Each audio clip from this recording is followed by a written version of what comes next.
Welcome, everyone. We've returned to the lake once again. It is in fact Wednesday. It's Wednesday, my dudes. Okay, we got the chat right there. This one, it's right there. And also, you gotta remember, you have to remember to resize this window. Right there. This thing, right there. And this is here, and then we have this over there. And then we increase the size of the window. And everything is good. You know what else I should do? Is disable interaction with this thing. Block input. So that I don't accidentally ban someone.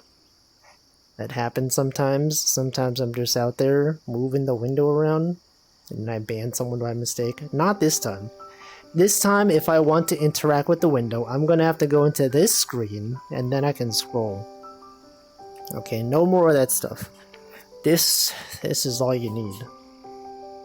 Remember when you banned me? No, I didn't do that. That was someone else.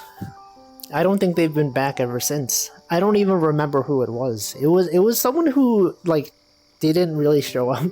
That might have been their first time showing up to the stream. And they got banned. Well, they got timed out. It's different from being banned. Anyway, welcome Stream Elements, welcome Michael, Namington, Hostile Wave, Hamp, Stanley, Lofkey, Slime Molder, Duck. Everyone. Everyone's here.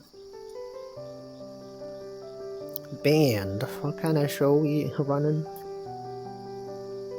You know, Bochi the Rock, she was in a band, right? Kesoku band. You think they got banned?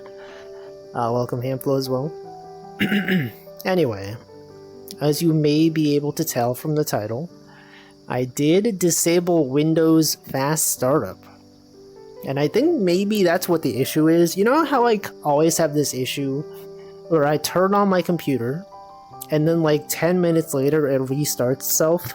So then I always have to, like, you know, before I start my stream, I have to make sure 15 minutes before the stream I turn on my PC.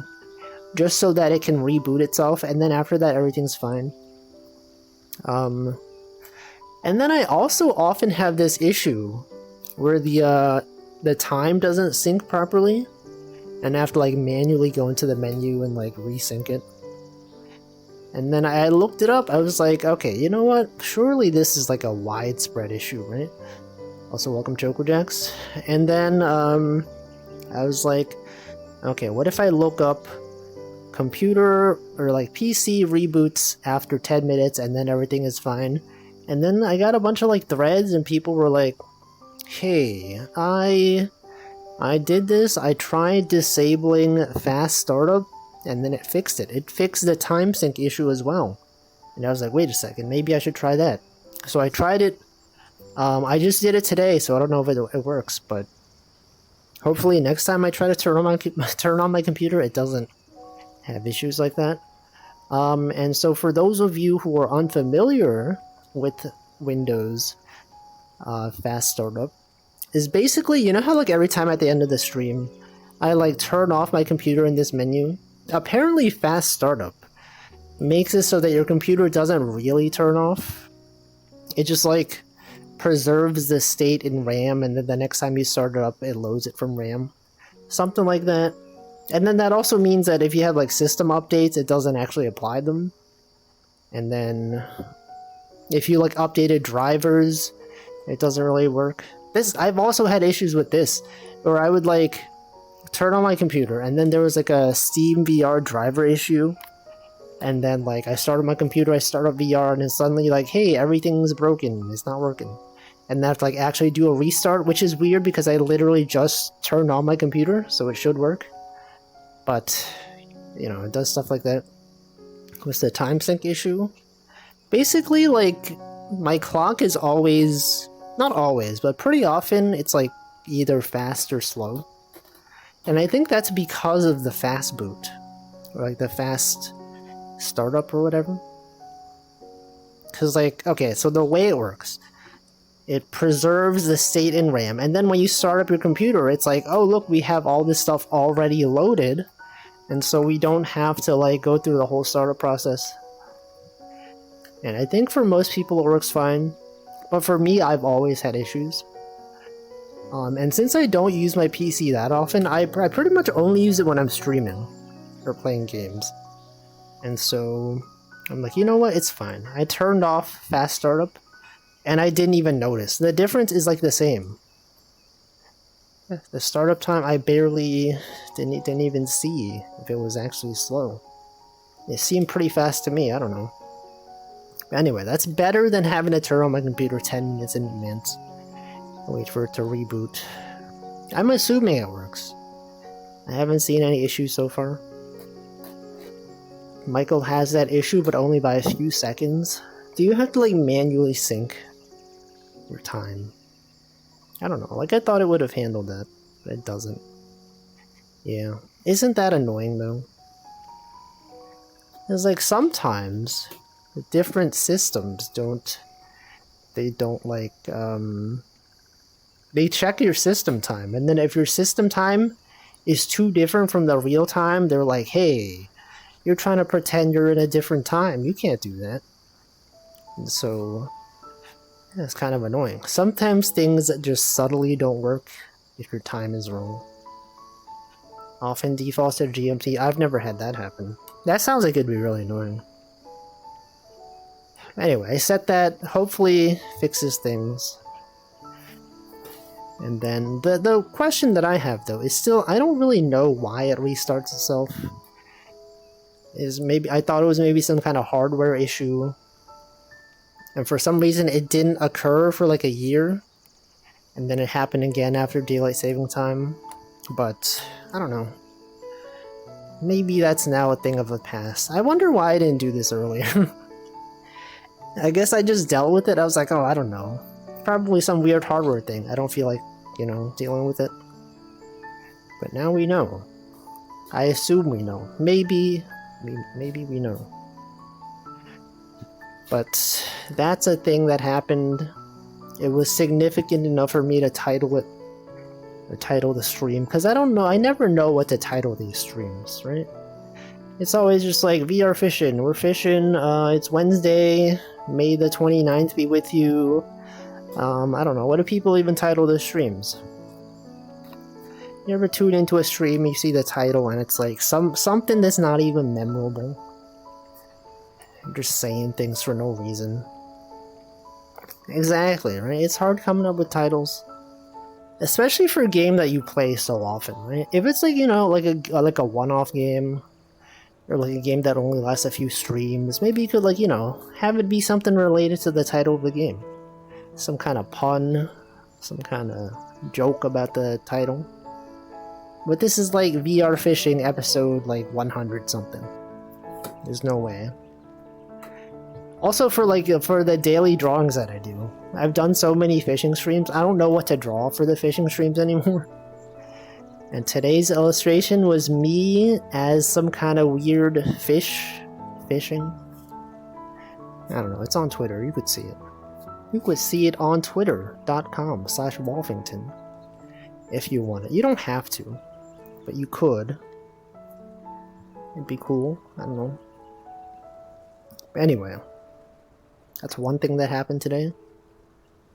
Another thing that happened today, so I talked about how, also welcome Cole, talked about how at my workplace, on our weekly sync meetings on Wednesdays, we have, before we go over our status updates, someone asks like a social question, like kind of like a icebreaker sort of thing, because everyone's remote. Not everyone, but many people are remote.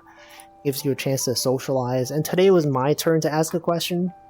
And they said it was like one of the best questions we've ever had. Okay, here's my question. Remember when I was playing Super Mario Sunshine, and I was talking about teleportation and how if there's a teleporter and then it transports you somewhere, wouldn't that it's kind of like it just kills you and then creates another instance of you somewhere else. And then I was like, would you do that? I don't know if I would be willing to do that if it literally killed me and like created another instance. But then I was like, this would be kind of weird to ask in a workplace setting, like a machine that kills you and whatever. I'm like, I don't want to ask that. So I was like, okay, what if I restructured the question? I was like, okay, what if you had the superpower where you could teleport? However, every time you teleported, you would randomly lose a memory that you haven't accessed within the past year. Also, welcome Liquid Cake. And then I was like, would you teleport knowing that you might lose some important information that you remember? It's like, it could be something that's just like mundane, like you forget what you had for lunch 2 years ago, or like, you know, you forget, I don't know, the name of someone you haven't met in 5 years. Or it could be something really important, like just something, it's like you don't access it that often, but it is kind of important. Can't be that important if I haven't thought about it in a year. It's possible though. What about it's like emergency backup documents for something? Information that is important that someone told you 2 years ago that you forgot. I'd just search my log seek. See, that's the thing. So I was like, would you do it? And then one of my coworkers was like, you know what I would do? I would prepare. Every time I plan on teleporting, I will simply have a list of all the important things that I need to remember, and then make sure that I go through that list every time just to have it fresh in my mind. And then after that, then I'll teleport. And I'm like, you know what? I guess that works. Probably should have thought of that. But like, what if there was something from like 2 years ago that you don't remember? Or like, you know, what if someone you knew told you something important? You know, there's like all these documents that we don't access very often, like, I don't know, information from 5 years ago that you needed for some vague thing. And you think it doesn't matter, but then when it does matter, you're like, oh shoot, where was this thing? I forgot. Oh man, I don't even know. One of those stuck in the game animes had that as a death mechanic. What? An isekai. What did they do? You forget something within the last year. Welcome, Brooke. What if it was the opposite? What if you forgot something within the past year? I feel maybe that would have been a better question. Is that you forget information that is current. Something that you might actually need in recent memory. I would just use all my memories. You know, here's the thing you could do. You could keep track of literally everything that ever matters. Just write it down. Actually, this is kind of like, you know that anime, 1 Week Friends or something? Where, like, this one girl loses her memories every week. And then, like, as a way to combat that, she would just write down everything that happened that week. And then when she wakes up the next week, she can just read over it and remember. It's kind of like that, except you get to choose when you forget. Welcome, Essie. Forgot about that anime. Yeah, I thought it was a pretty nice anime. It's pretty chill. I didn't realize that the ending song of that anime was like a classic song from like back in the day. I thought they made that song for the anime, and I was like, whoa, this is a nice song. And then I looked it up, and I was like, oh, this is like just some really well-known Japanese song. This is the plot to Memento. What is that? Forgetting something when you respawn. Yeah, what if, like, instead of dying, we just respawned, but then we forgot something very important? What if it was, like, really important? Wasn't that an Adam Sandler movie? Which one? What movie was that? I don't actually know. I don't even know how many Adam Sandler movies I've seen. I've seen Click. It's like the only one I can remember. 50 First Dates? I have never seen that one. Cole said, I need to teleport enough times to forget about my favorite old anime so I can watch them again for the first time. That is also true. Maybe there are things that you do want to forget. And then you're like, okay, what if I just make sure that I don't remember this thing so that it's eligible to be deleted from my brain? Memento is a movie where a guy has to solve his wife's murder, but he has short-term memory and only remembers the last 12 hours. Dang, that's messed up. Actually, this is a real thing that someone in real life has encountered. I talked about this once on stream, but there was like this one girl who like got into some kind of accident at like a concert or something. Someone was crowd surfing, and the crowd surfing person like landed on her, and then she had a concussion or something. And then when she woke up, she could only remember like the last 2 hours. And then ever since then, she can only remember the last 2 hours since then. And it's pretty bad. But then there was news that eventually they found a doctor that helped her remember more. And then there was a recording that was like, you know, her mom asking her, like, do you remember why we're here at the doctor? And then she said something. I forget what she said, but that implied that she remembered, and everyone was so happy. She was like, oh shoot, she remembers. She remembers something from more than 2 hours ago. That's crazy. Scary, right? Wouldn't that be so scary? Forget something important. He loses all of his memory since a point in time ever since he changed his context. If you knock on his door, he might reset. Adam Sandler? I don't know. Anyway, memory is pretty cool. I also considered changing the question to be like, what if you could teleport, but every time you teleported, you lost like a random particle from your body? Right? It could be just like a random skin cell, it doesn't matter. Could be, you know, like a part of your hair. But like, what if it's something in your brain, right? What if that one particle is essential? Would you take that risk? It sounds fun. You do that anyway. Yeah, but like, what if it's in your brain? Although I guess probably if you just missed one particle in your brain, there's enough up there to compensate, right? You could teleport. You probably teleport so many times before you encountered any real issue. Now that one is less of an issue. It's less likely for it to have adverse effects. And like the benefits of teleporting are so much better. Anyway, going back to the original question of like, if you could teleport but you lost a memory from more than a year ago.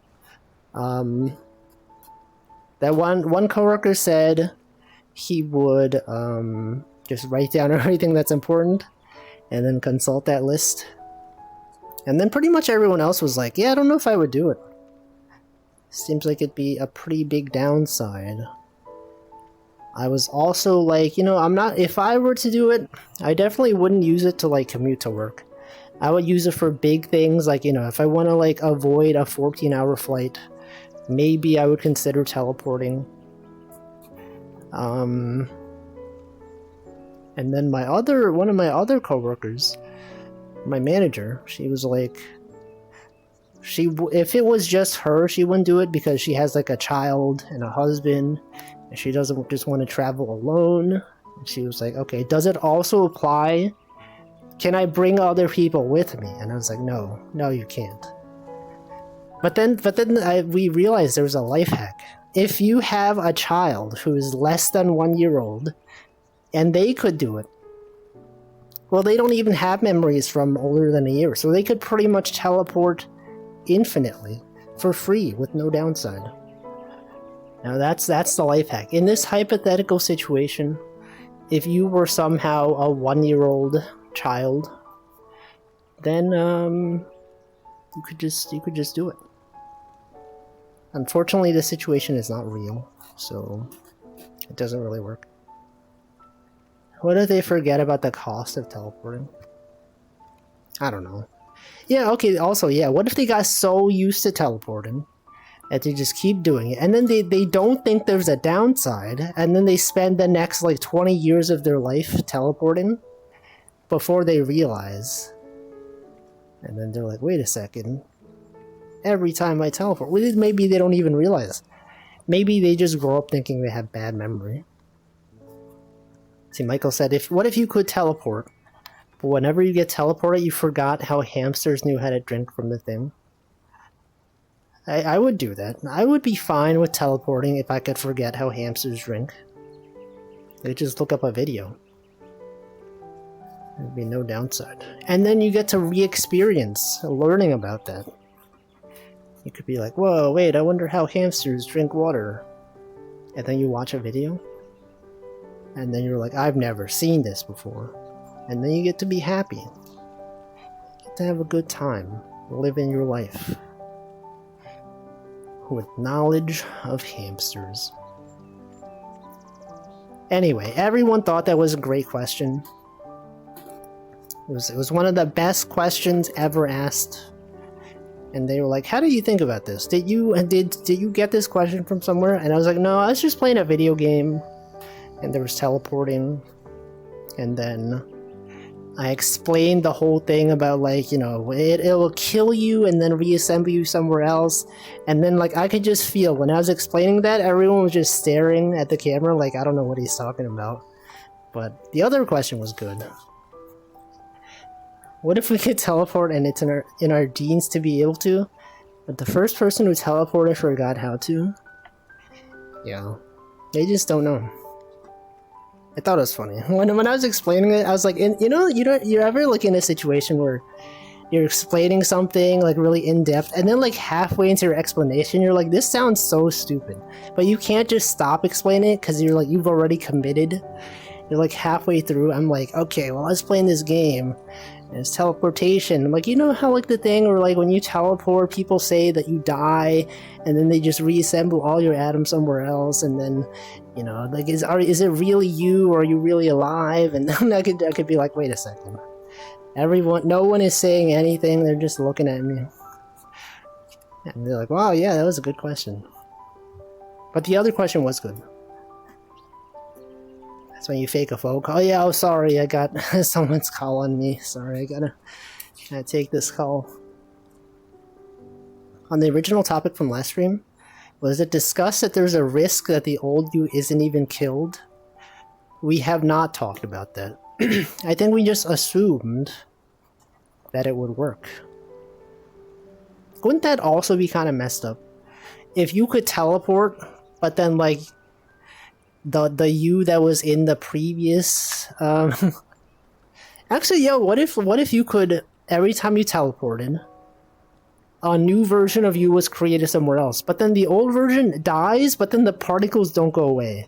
They just like go on the floor, and like, you know, you just leave a corpse where you used to be. Wouldn't that be scary? Also, welcome watch feature. And then someone will have to dispose of it every single time. You're like, oh man, it's so convenient for me. Oh, but like, okay, what if you teleport somewhere far away, and then, like, you know, the previous location you were in now has a rotting corpse in it? Like, you have to go somewhere public, right? If you teleport from inside your home, and you leave for too long, then your body will just be there, and then, you know, flies will start coming up, roaches will find your body, it'll start to smell bad. And then you go back and they have to like dispose of your previous self. Has someone thought about this before? You need a good Roomba. Welcome X-Tag. What if the old version doesn't die, but the soul disappears? That'll be a husk of a body. There's a lot of possibilities here. A lot of different things you could consider for teleportation. Build a crematorium. Yeah, just like every time you want to teleport, go down to the place where your corpse will fall into like a place where it burns. And then, yo, what if like you kept doing that, and then it turns out that your teleportation is causing global climate change because of all the bodies you've been burning in your house, and then the police show up and they're like, hey, we've been getting reports of like the smell of burning corpses from this residence. What's going on here? You're like, no, sorry, I can teleport. Look at this. And then you teleport to show them. and then they see a dead body and they're like, what the frick is this?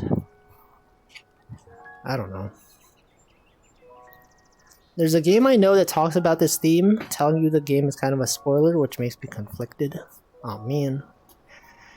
If only we knew. What if you could use the bodies to make energy? Infinite energy. Okay, what if every time you teleported? Okay, what if what if you could teleport, but like you had to swap places with someone in the place that you wanted to teleport to? So like it's not so much teleportation as it is swapping positions. I guess it is teleportation, but like there's someone else. So like, you know, oh, I want to go to Japan, and then you travel, you like teleport to Japan, but then some random person in Japan is now in your house, and they're like, what is this? What am I doing here? And you don't get to choose who it is. You choose like a general location, and then it'll just choose whoever's closest to that location. I guess like if you knew a friend and you knew his exact location, and they were willing to teleport, you could teleport to them. You let them know beforehand, and then just say, okay, make sure you sit in your room. I'm going to teleport to your room. You're going to be transported to the US. Just take care of my stuff for me. Welcome, Zoe. Welcome, Props Not Jack.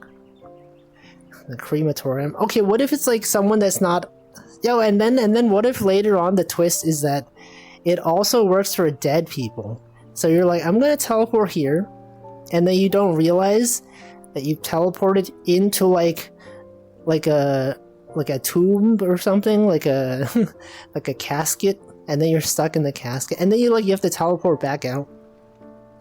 There's a lot of layers to this. Very interesting thought experiment.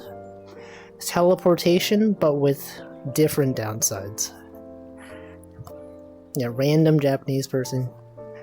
Or it could be an animal, I don't know. It could be any sort of living being. What if you like, you know, oh, I would like to teleport to, I don't know, Korea. And then when you go to Korea, you find out that like a random cockroach was in your room now. That'd be fun. Mr. Beast. Or like a worm. What if you teleported somewhere and you got replaced with a worm, and then you're just in the soil, and then like being in the soil you can't breathe? Yo, what if you teleported somewhere and then like you replaced a fish, and then the fish is like so far underneath the water you can't possibly swim back up? There's a risk you could die. Yeah, invasive species, exactly. You could ruin the local ecosystem of your home with this. Teleport your child during birth so it can become a naturalized US citizen. I don't know, maybe a bacteria. What if you just mind swap rather than teleporting, so now you are a worm? That's also a thing. It's like, it's kind of different but also similar. Yeah, what if you teleported to like, you switch places with a wasp, and then suddenly you're like in a wasp nest, and then all the wasps, I can't say the word, wasps, they all get mad. They start stinging you. It could be a thing. Think of all the possible things, huh? Has anyone thought about this? Is it just me? Teleportation, but with swapping. Trade position with some animal, and this is how an invasive species devastates your ecosystem. It's true. A water bear. Yo, and then like, what if you teleported, and then like, you're like, huh, I wonder what I swap with, and then you found out that you swapped with a ghost. You don't even know. Now there's a ghost in your house, and you don't even see it. You're like, huh, everything here seems normal. What did I switch places with? You don't know until you go back. And then by the time you go back, your house is full of like weird creatures. Or like a tree. What if you swap places with a tree? And now your home is destroyed because a tree is in your home. Like that tree right there. That tree could be in your home right now. Welcome, Deffins. Min Phantom inside your house. What is she gonna do? Yeah, what if you just swap places and then like some random VTuber that was streaming like is no longer in their home, and suddenly like you find that you're like you are now in the home of that VTuber and you don't know who it is.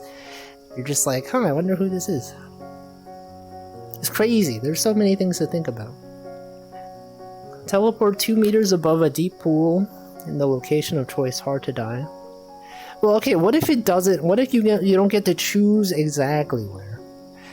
It's like if you say I want to teleport to here, and then it chooses a random place within like a 1 mile radius, and then it chooses a random living organism in that region.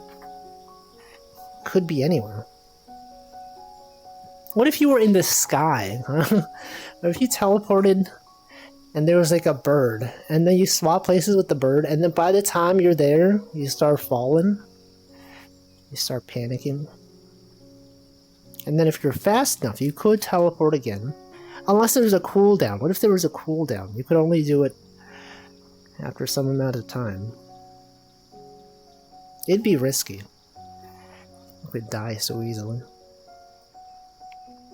What if you can teleport freely, but wherever you teleport you will get soggy socks? I think that'd be worth it. You just need to just buy socks somewhere else, right? Definitely possible. Here, we're gonna brainstorm different downsides. Teleportation, but with like some weird thing that happens if you do teleport. What if you get sick because your feet are cold? Actually, I looked that up recently. I realized that actually that's not even actually a thing. Cause like, I always thought it was a thing. I was like, if your clothes are wet, aren't you gonna get sick from hypothermia? But then like I looked it up and it's like, do people get sick when their clothes are wet? And then like all the answers were like, no, people don't actually get sick because their clothes are wet. They get sick if it's really cold and your clothes are wet. Okay, people don't get sick specifically because of the clothes being wet. It's like the specific climate that you're in. If it's winter, maybe, but it's summer here, so like it's not even that cold. Anyway, I don't know. It's relative. It also depends on your own biological system. I don't know. Let's see, Props.Jack said, reminds me of a funny TTRPG encounter. Guy got boots for teleporting, but no one realizes activating it teleports the boots, but not the user. Now that's funny. He teleported to try to ford a river, ended up with soggy feet.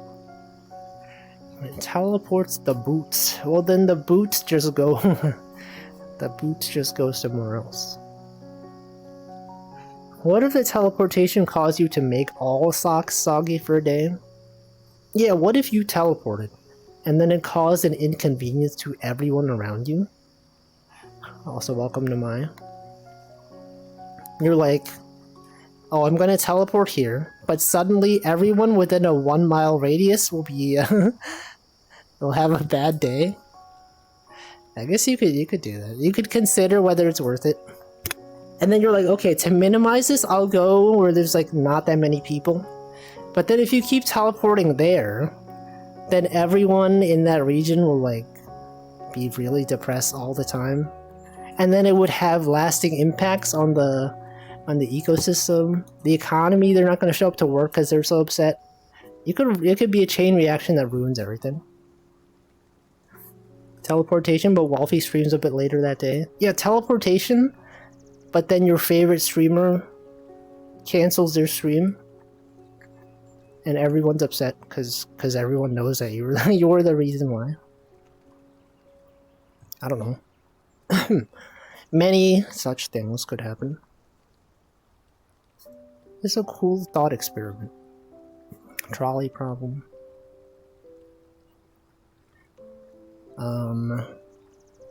Your next teleportation, but your next meal tastes kind of bad. If I wanted to teleport into a water park and end up inside a nuclear reactor, I would want a refund on my teleportation powers. You don't get to choose exactly where to go. It's just whatever's convenient. I've forgotten if I greeted Taffy. I was too busy talking. I don't know. Live in the woods, turns out there's a hermit living nearby. Teleportation, but it could take anywhere between 1 second to 24 hours. You don't know how long it takes until you've teleported. Yeah, you're like, you gotta put time on your calendar for it. You're like, okay, on this day, I'm gonna play. It's gonna be like a flight. You gotta prepare the whole day. You start the countdown. Just make sure. And then you're just sitting there, waiting. And then, like, what if the teleportation happened when you're, like, going to the bathroom, right? Wouldn't that be messed up? You would have to make sure. You'd be like, I don't know. I gotta make sure that I don't do anything. That I don't want to be interrupted in the middle of this. But then what? Simply don't do it. But 24 hours is a long time. What if every time you teleport a VTuber you have seen graduated?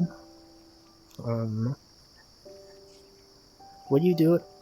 I don't know. Depends, right? You know, it's like if it's a VTuber I've seen but don't really watch, I would feel bad. But also, I'm like, teleportation, I don't know. It saved me 12 hours. I don't think I would do it. But what if you did it and then everyone knows it was you? Imagine waking up late and thinking of teleporting to work, but it takes 12 hours. No, you wouldn't be able to use it for stuff like that. You would have to use it for, like, long-term trips. And then it would have to be something that would be so inconvenient that, you know, taking 12 hours, I don't know. Like, the flight could be 14 hours, and then you're like, what if it takes me 24 hours? That should be fine, right? What about you can teleport, but you can't take your clothes with you? I feel like that's the most common gacha with teleportation. And gacha not as in like gambling, but gacha as in like got you know? Gotcha. Is that they're like, okay, what if you teleport, but like only you teleport and everything you're wearing doesn't? Well, then you could just be like, I'm gonna teleport somewhere that has clothing that I could put on. I don't know. Just sleep. Checking out small Twitch streamers or hitting the ones I truly love is increasingly unlikely.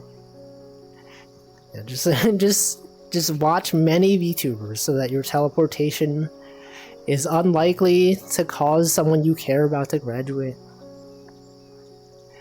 I don't know. If teleporting made the trip apparently instant, but everyone else experienced the time, I think that would still be worth it. Because, like, you know, teleporting... The issue with, like, going somewhere is that you have to, like, stand in line, you have to, like, you know, go to the airport, take a plane, take all your luggage, whatever. Whereas, like, if I could just skip all that, and then the time still happens, like, that's fine. I would do that. Teleport into a nudist beach and there's no gacha. Well, what if you don't want to be there? If you teleport, you don't take your luggage. Yeah, I guess that case it doesn't matter. But, like, you know, you could teleport, you could buy stuff elsewhere. Oh, but then you wouldn't have money. Wait, then how would you... If you could teleport, but, like, none of your material belongings came with you, how would you buy things? I guess, like, everything's in the bank. You could perhaps put a credit card, but how would you put the credit card? What if someone steals a credit card? Money order? That is a thing, though. Cause, like, I guess if there's a branch of the bank there, you could, I guess, every time you teleport, you could go to the bank and be like, I remember, but then you wouldn't have your ID. How would they know? How can they trust that it's you? I guess if it's a place in your home country that you have, like, social security number, you could tell them, like, hey, here's my social security number, here's all my information. But if you're teleporting like abroad, right? I guess you could go to, if you could memorize your bank number, and they have like a global branch. I don't know. Surely there's, you contact the bank in advance. True. 2-day shipping. You could eat it and get it back out afterwards. That doesn't work. You could teleport instead of using the loom. That sounds really inconvenient. Has anyone thought about this? What if you could teleport and you didn't have anything with it? What if you can teleport freely, but whenever you teleport, the person nearest to you, no matter how far away they are, will always teleport with you? I think that'd be cool. Then you would just be like, you know, have someone that you know, just like, hey, do you want to go on a trip? And then they're like, yeah, sure. And then you just go there. But then what if you teleported back without them? What if you were like, we're gonna teleport here, and then you left them stranded there, and then to go back you need like someone else to go with you, and then suddenly, like, you know, I don't know, everything is messed up. Yeah, have any chatters ever teleported? Hell, drop into your lobby like Mr. Bean at 1 PM, make preparations. Call the bank. Do you think they're equipped to handle stuff like that, though? Call the bank and be like, I'm gonna show up at this time. Here's my photo. But then what if, like, they think it's someone pretending to be you? I guess they would give you a secret code or something. Or you teleport to the moon. Then you would simply die due to lack of oxygen. Welcome, SimmerQ. What if someone was walking near you and accidentally walked close enough? That's why when you teleport, you gotta be like in an enclosed room, and then the person that you want to teleport with, they're literally right next to you. I don't think someone would be like, you know, if you're standing right next to someone, I don't imagine that someone will like walk so close that they would be closer than the other person that I want to teleport with. I don't know. I don't think it would happen. I would simply not have it happen. People could start teleport bombing you to ruin your pair teleport. No, this assume that you just have to be careful. Just have to like link arms with them, right? Just like, I can't show it because I don't have arms in this world, but you know, just you could hold hands. I don't know. Just make sure that no one else could be closer. Oh, but then what if someone runs up to you and then like touches you? And then like how do they know? Like what's the point of reference? If both people are touching, right? Then like how does it determine who teleports? Is it just random? Then okay, then in that case someone could like, you know, just stand, you could just like poke you and then teleport. Are you still the same person? All of your atoms get disassembled and reassembled in the other location. Whether that is still you is up to you to determine. Some people may say yes, some people may say no. Okay, what if you could teleport? But then,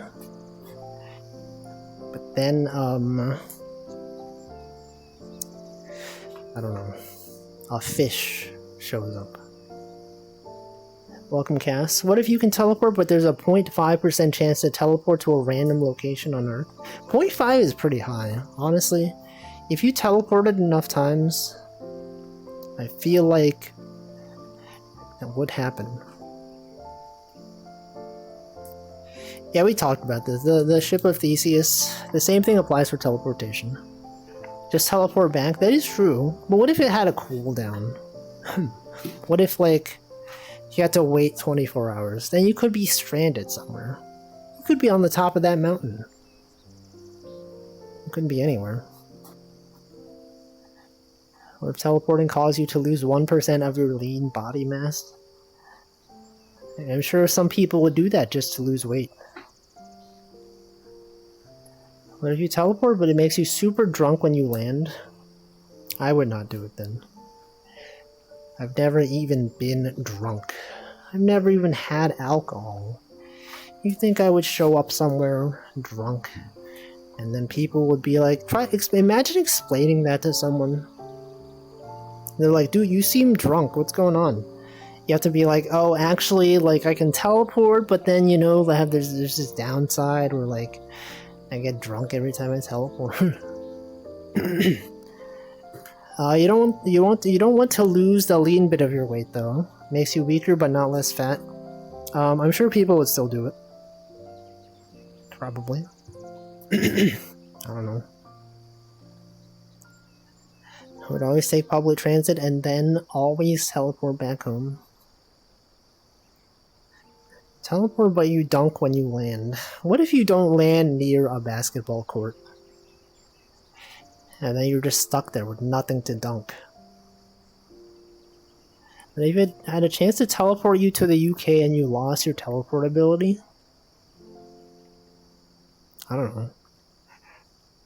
What if you wanted to go to the UK?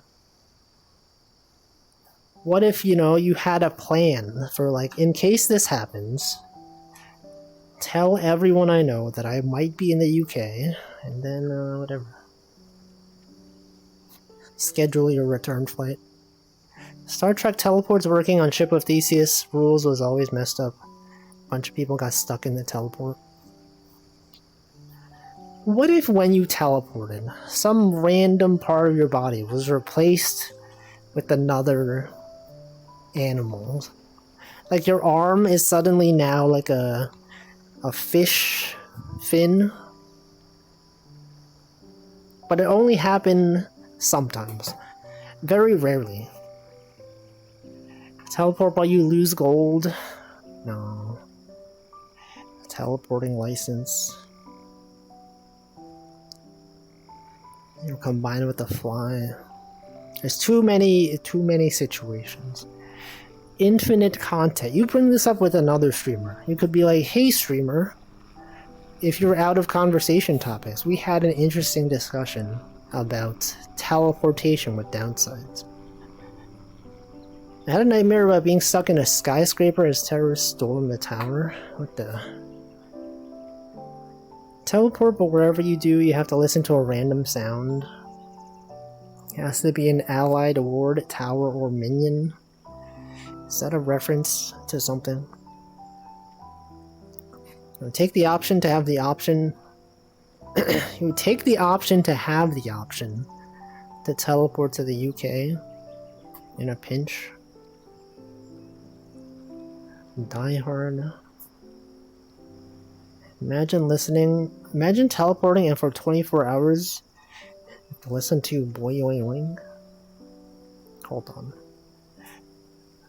24 hours is a long time. I couldn't imagine listening to the same sound for 24 hours though. You have a 3% chance of getting an SSR teleport? Like what does that mean? In this situation, what is an SSR teleport? Teleporting, but there's a small chance to accidentally teleport someone with you that can't teleport back. This is like kind of similar to the other stuff we brought up, right? Anyway, there's too many hypotheticals here. We've already gone through... Hey, look, the bear is back. What if when you teleport, the bear shows up but no one believes you? Check this out. You seeing this? Yeah, you could teleport, but then the bear always goes with you, and no one else can see the bear. But then you know that the bear is real. What then? What even then? The bear becomes your friend. Only SSR teleports you where you want to be. Then what do the other ones do? They just go somewhere else. Just have different animations. Puts you somewhere close. I see. Different qualities of teleport. You can teleport, but all prices increase by $1. Yo, what if you are the person who caused the economy to collapse? Teleport, but you gotta make it back to the gate you create within a set time, or you lose space and fall forever. What?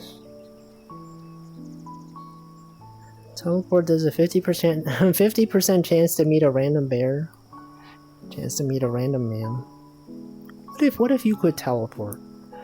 And then every time you teleported, you had to do the trolley problem. And then when you did the trolley problem, you find out that all the people also, instead of dying, they also have to do the trolley problem.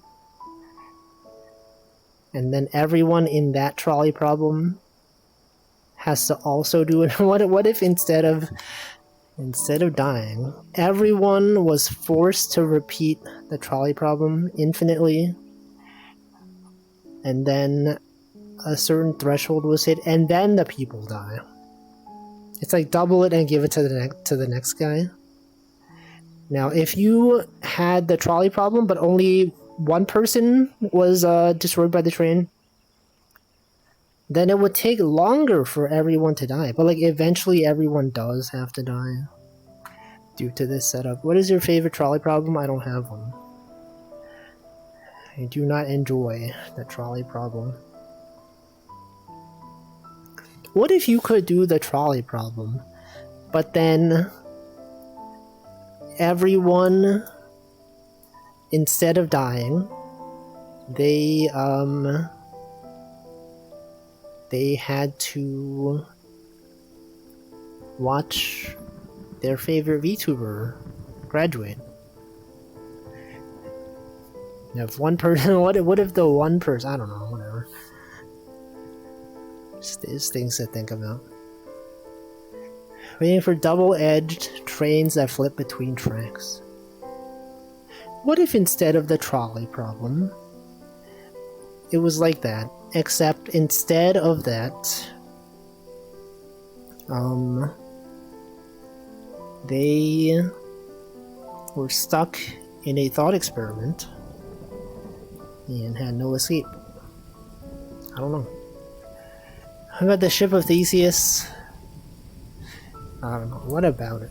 What about the ship of Theseus? What if everything we know is not real? What if you could, Super Mario. See, I think mine is the one where there's a train going in a circle forever, and you have the option to derail the train to relieve the passengers from their eternal purgatory. Yeah, if they didn't want to. If they did not enjoy it, sure. But what if you had no way of knowing that they didn't enjoy it? What if there was a trolley problem and no one would die, but you could change the track simply to cause the train to be delayed or go on the wrong track? The benefit is that nothing. There's no benefit. You could only delay the train or not delay the train. I think some people would still do it. And that's the messed up part. That's the thing about society. Even if there is no benefit and only a downside, people would do it. If you don't pull the lever, you kill one person. If you do pull the lever, the trolley will divert onto a 1,000-mile stretch with the one person tied down at the end. As the trolley rolls down that track, the crew systematically switches out every piece of the original trolley. The replacement part that you divert the trolley and kill them in. I think I've seen that before. I've seen this mentioned. So many trolley problems out there. And pull the lever of the train makes a slight detour so you can wave at the passengers. It would depend if... Like, what if the passengers needed to be somewhere in a certain time period, and they were reliant on the train to show up on time? You would be inconveniencing them simply so you can wave at them. I don't know. Anyway, I'm gonna hydrate. It is 6 p.m. 6:01 p.m. I'm late. Look at this.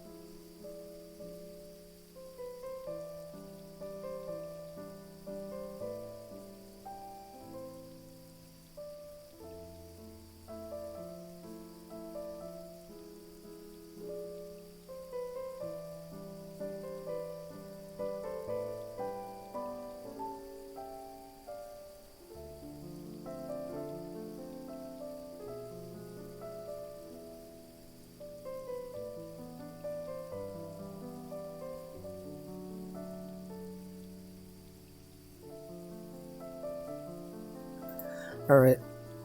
I've hydrated. Everything's good. Everything is great. Anyway, what else is going on?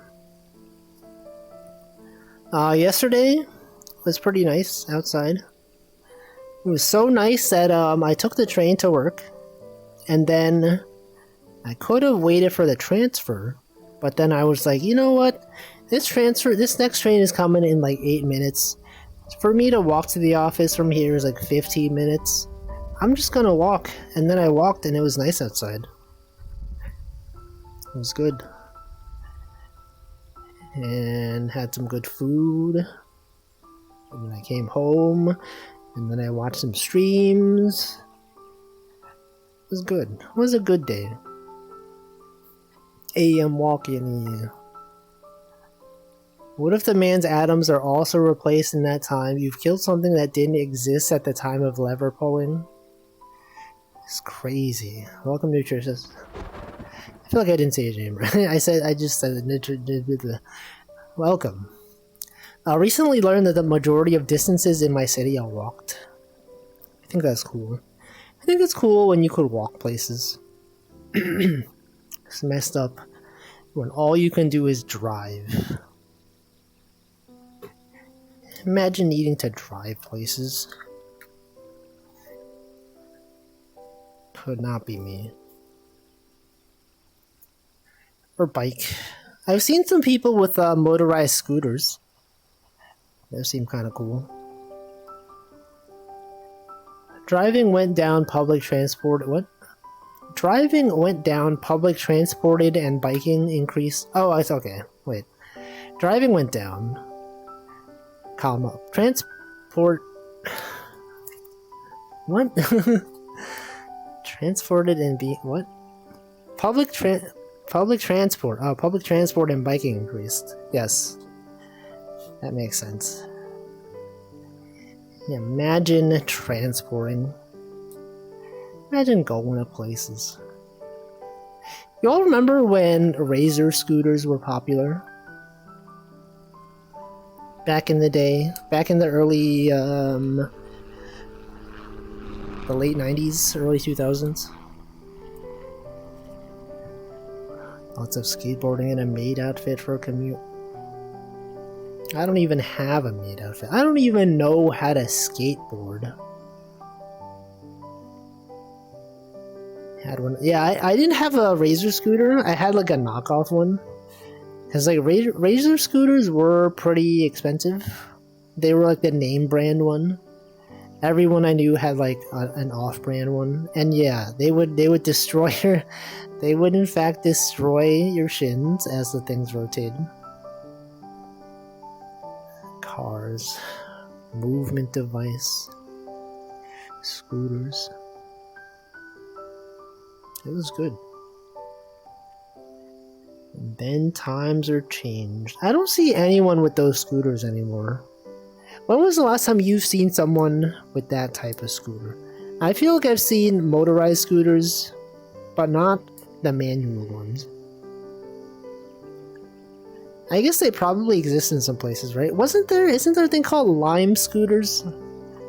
It's kind of like you pay a service and then you could just rent out a scooter somewhere.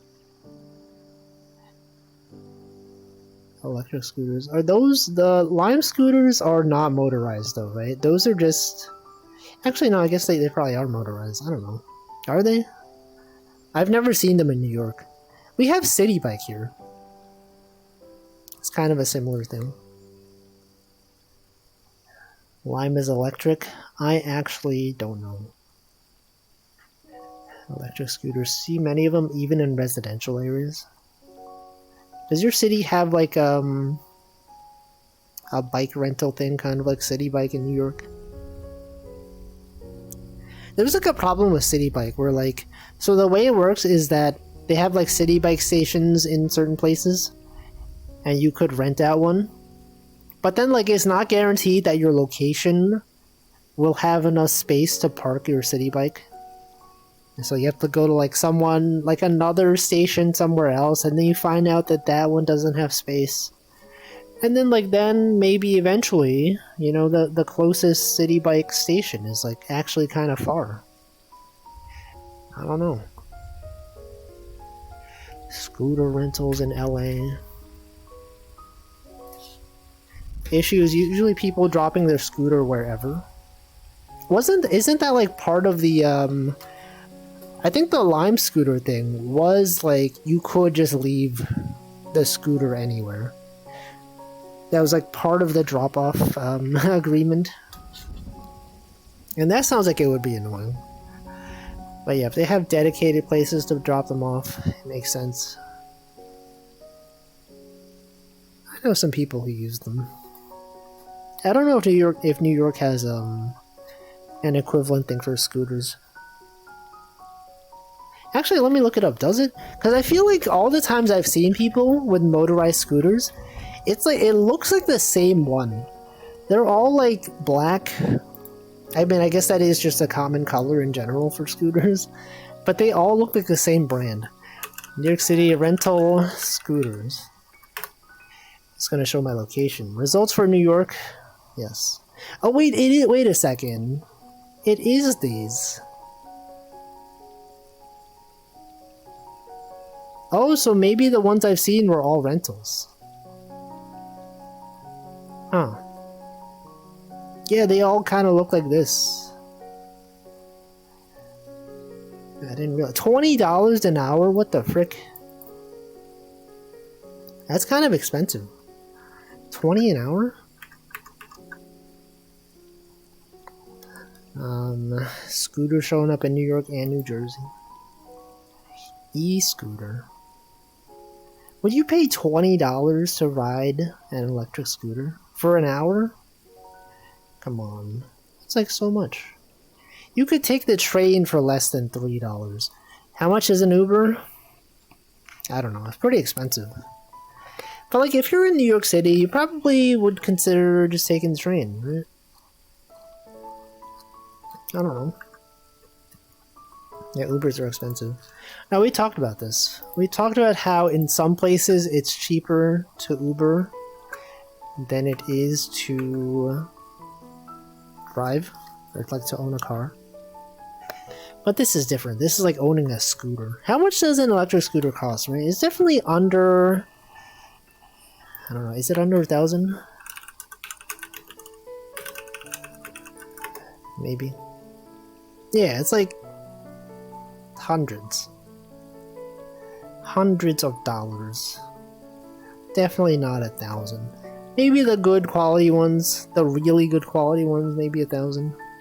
Welcome Cryptic Command. If you own it, it can get stolen. Just don't get it stolen. Simply lock it up somewhere. I don't know. You also can't just leave it anywhere. Okay, but what if you could teleport your scooter? What if you could choose... Yeah, what if you couldn't teleport, but your scooter could teleport? But you can only teleport it if it's with you. I guess that would make it very inconvenient, huh? Welcome, Alexei. I don't know. You know what I realized? I haven't fished like at all.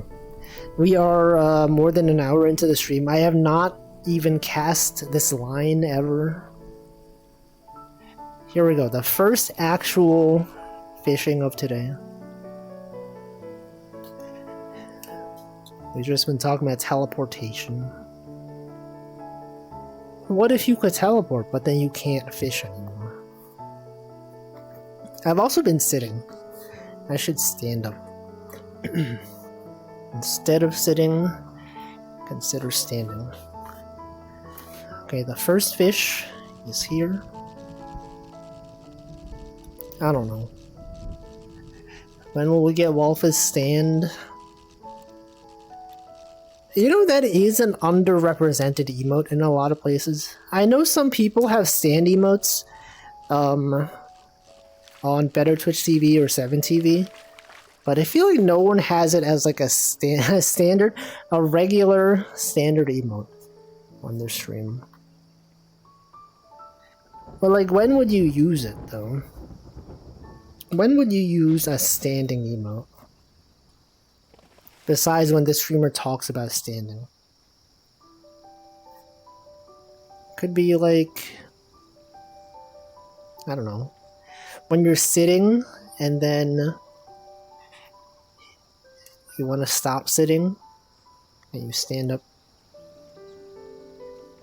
Jojo. I was also thinking of Jojo. I was like, you know those stand emotes? And then I was like, wait a second. That's a thing in Jojo.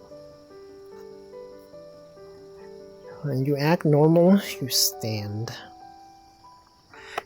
Seen Wolfus sit at some P-Pog moments? When? Oh yeah, name all of them. Name every time. The work of an enemy stand implies the stands have a job. What about a newspaper stand? Why are those called stands? What's the deal with that? You've seen them at Karagi and Clavio streams? Who's out there posting Wolfie emotes in Clavio streams? Who's even out there? Which of you all? Maybe it's someone who's not even here. You know, there's people that subscribe and never show up. They just do it for the emotes. And then they can post the emotes elsewhere. Sometimes people use the emoji. Yeah, the standing emoji. When do people use that emoji? Not. Are you, Stanley, are you implying that you're just here for the emotes and don't actually show up? That is what I was talking about. Though that sentence doesn't even parse. Claudia, maybe I can't believe it. This person's only here for the emotes. That's also fine. You know, because, like, you know, using emotes causes other people to be aware of the existence of the streamer. Sometimes I see emotes and I'm like, I don't know who that is, but, you know, people post their emotes all the time. It brings awareness of things. Everyone then knows. Did you check them out though? Who, the streamers? No. But I am aware of them. I do recognize their VTuber persona. Because, you know, sometimes, you know, we do the emote identification thing, and then, like, people post emotes of streamers that I don't follow, but then I recognize them because they've been posted so often. It happens all the time. Clueless. Have you seen all of these fish that we're catching? Practicing for emote identification. Yeah, if there was like a contest of people being able to identify emotes from other streamers, specifically for indie VTubers that I know, indie VTubers that I know, surely I would be able to identify most of them. Or all of them. Welcome Neo Way. What about people who use their own emote on other people's channels asking for a friend? I think it depends. Sometimes it is kind of cringe. Sometimes it's fine. I think it depends on the context. It's like, it varies. It's like if the streamer knows you, and also, or like at least some other people in the chat know you, I think it's fine. But then like if you're a stranger to everyone, and also if you only ever post your own emotes, right? If you post other people's emotes and then like you also like sometimes you throw in your own emotes, I think that's fine. But if it's like a total stranger, you don't even know them, no one there knows you, you only ever post your own emotes, it's a bit strange. Man, I pretty much never use my emotes in other people's chats. Look at this. What is that emote? Is that a Gengar? What is that? Who is that? Lord G13? I don't know that. I recognize those. I know those ones. Those are emotes. Anyway, that's how it is. Maybe it's fine. Maybe I'm cringe. The fact that I judge people based on this arbitrary criteria, even though it probably is totally just fine and no one cares. Some people care. You know these two silly nerds? Is that Savinka and Ember? I know. Yeah, that's HC Justin Sickos. I know. Is that GX Aura? It is. I know emotes. Okay, Zoli has many emotes. I don't recognize most of these. I recognize Essie though. That's Faye Channel right there. That's Kitanya. That's Karagi. That's another Karagi. I don't know. Oh, that's Nova Ponsu. The other ones I don't recognize. Akemia 1, Azamad, Azaw, Dracon, Dracon D's. Wow.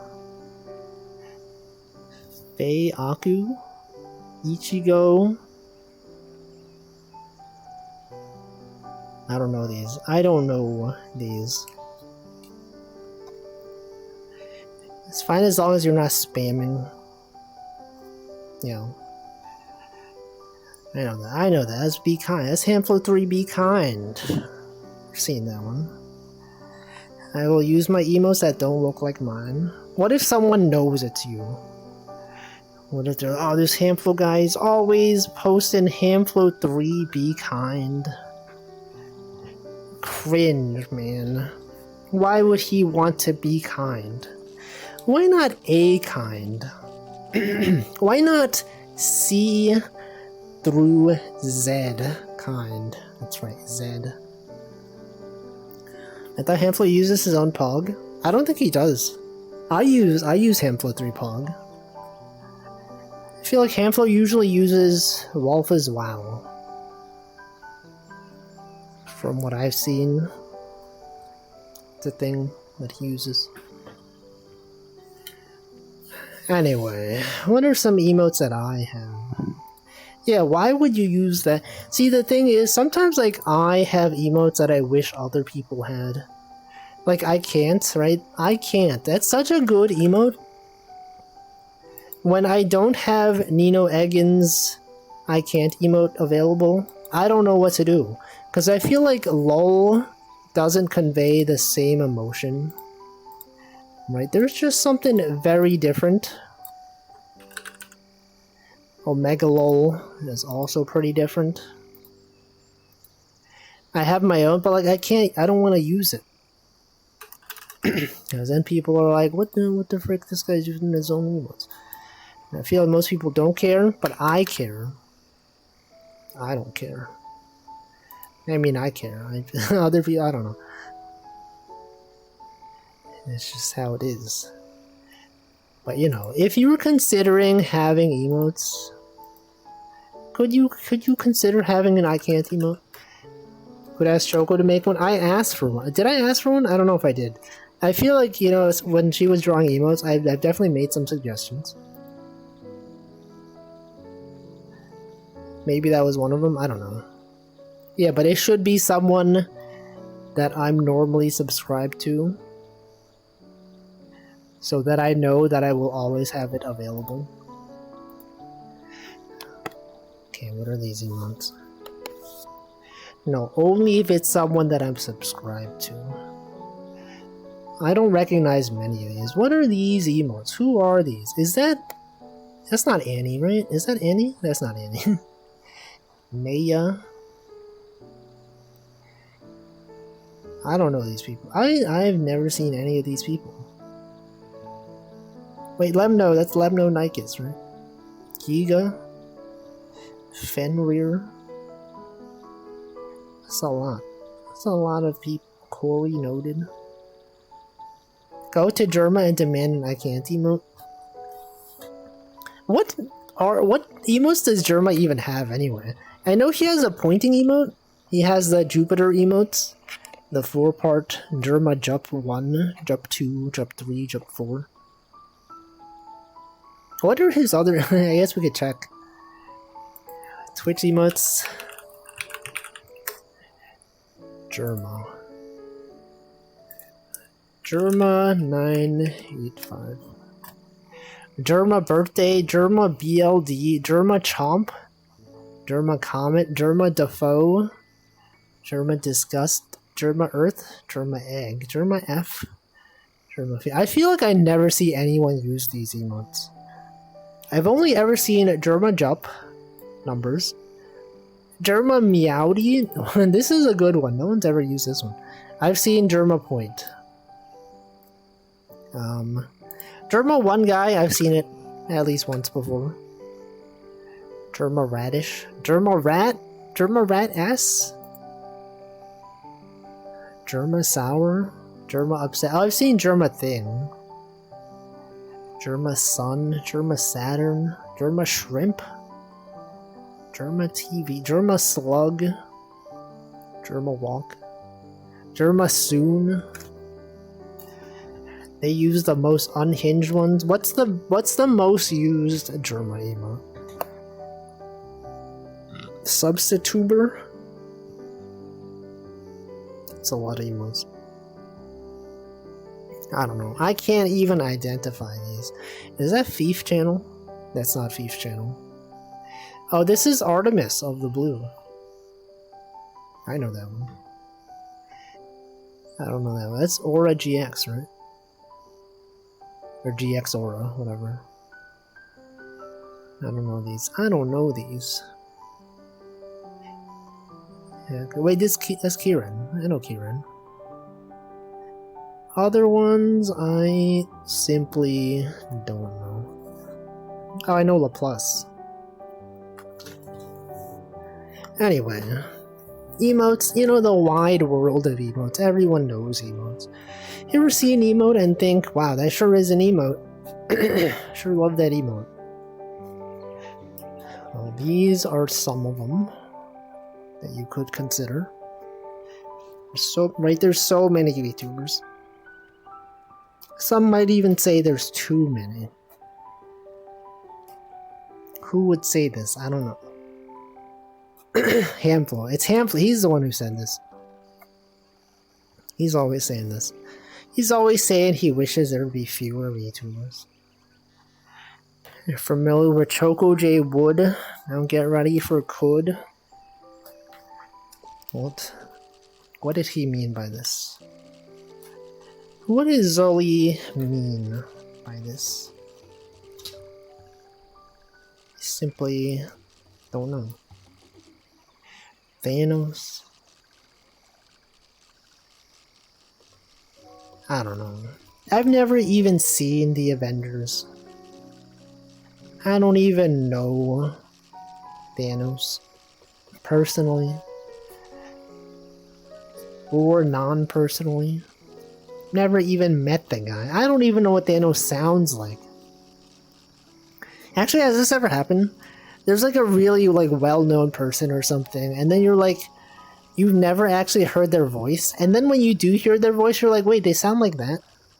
I remember when ChocoJax was watching viewer-submitted videos, someone submitted like a Donkey video, and then at that point I realized I had never heard Donkey's voice before, because I don't watch his videos. I've never seen like a clip of him. But in that video, it was Gordon Ramsay, and he was like talking in a British accent, and I was like, I didn't know Donkey was British.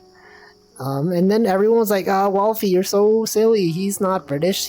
That's Gordon Ramsay. I was like, what do you mean? This is a Donkey video. But apparently that was not him.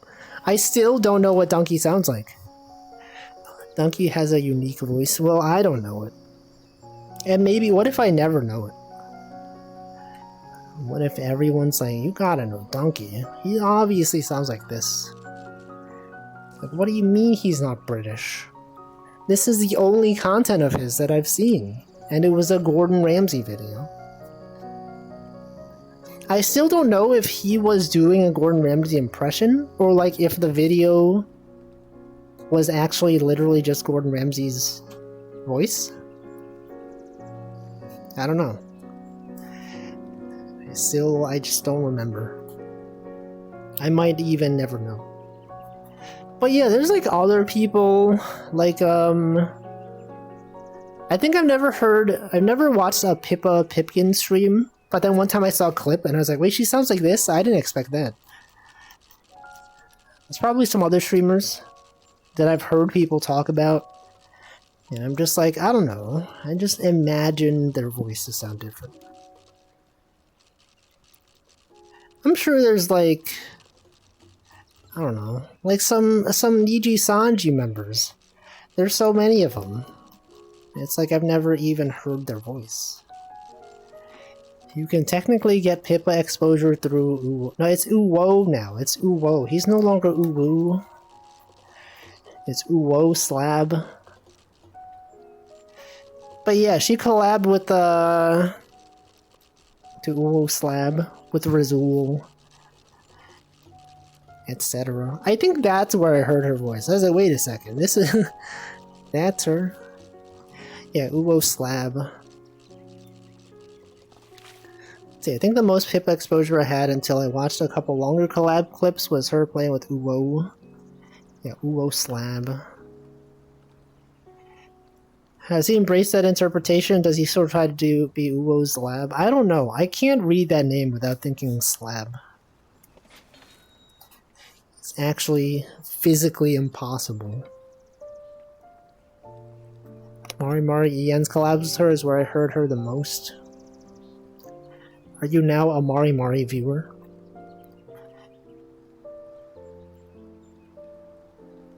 Her streams are crazy. Off-Kai is in fact happening.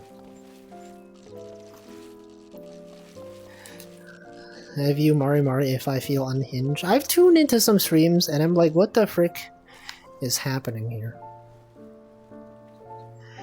What is happening? Yeah, what about On-Kai Expo? What about that, huh? Anyone going to Off-Kai Expo? I know a bunch of people. Many VTubers are going there. Many fans of VTubers. Isn't Cole going to the Off-Kai Expo? I think so. I believe he is. Other people. It's wacky though. That we had a convention this past weekend for Memorial Day, and then the week after there's Off-Kai Expo. It's literally back-to-back conventions. What's up with that? What are people doing? They also have meet and greets. You could pay money to talk to a VTuber. Yeah, that's a thing. Would you pay money to talk to a VTuber? Wait, we've talked about this before. I'm like, what do you do? What do people do at meet and greets? I feel like if I were to attend one, I would have nothing interesting to say. I would just be like, oh, hey, love your stream. It's cool. And then I'd be like, I don't know, like, what's the point? Hey, love your stream. I love that one part of the stream where you did this thing. And then they'd be like, oh, that's great. That's cool. It's like, oh yeah, you're a fan. Name every stream. and then I would name every stream, and then find out it was a ploy to waste time. Because, you know, those meet and greets are under a timer. You can't be there forever.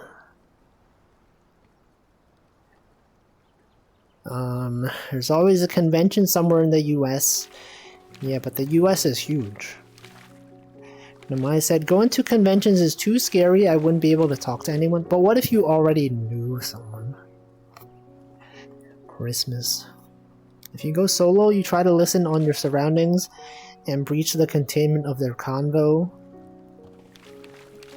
That has happened. It really depends on the other person, the other group of people. And it never really leads to like a long-lasting thing. Like I've been at a convention before, and I was just there waiting online with like someone that I was there with, and we were just chatting, and then like some random person on the line started talking to us. And like, you know, we talked, but I'd never talk to them ever again. It's a little bit awkward sometimes. Sometimes. I'm certain I could have made it long lasting. Making it long lasting requires significant effort. I guess it depends on the goals of the other people though. Cause like, have you ever been in a situation where like, you go somewhere because you want to make friends, but then like everyone there is just there to hang out with the friends they already have.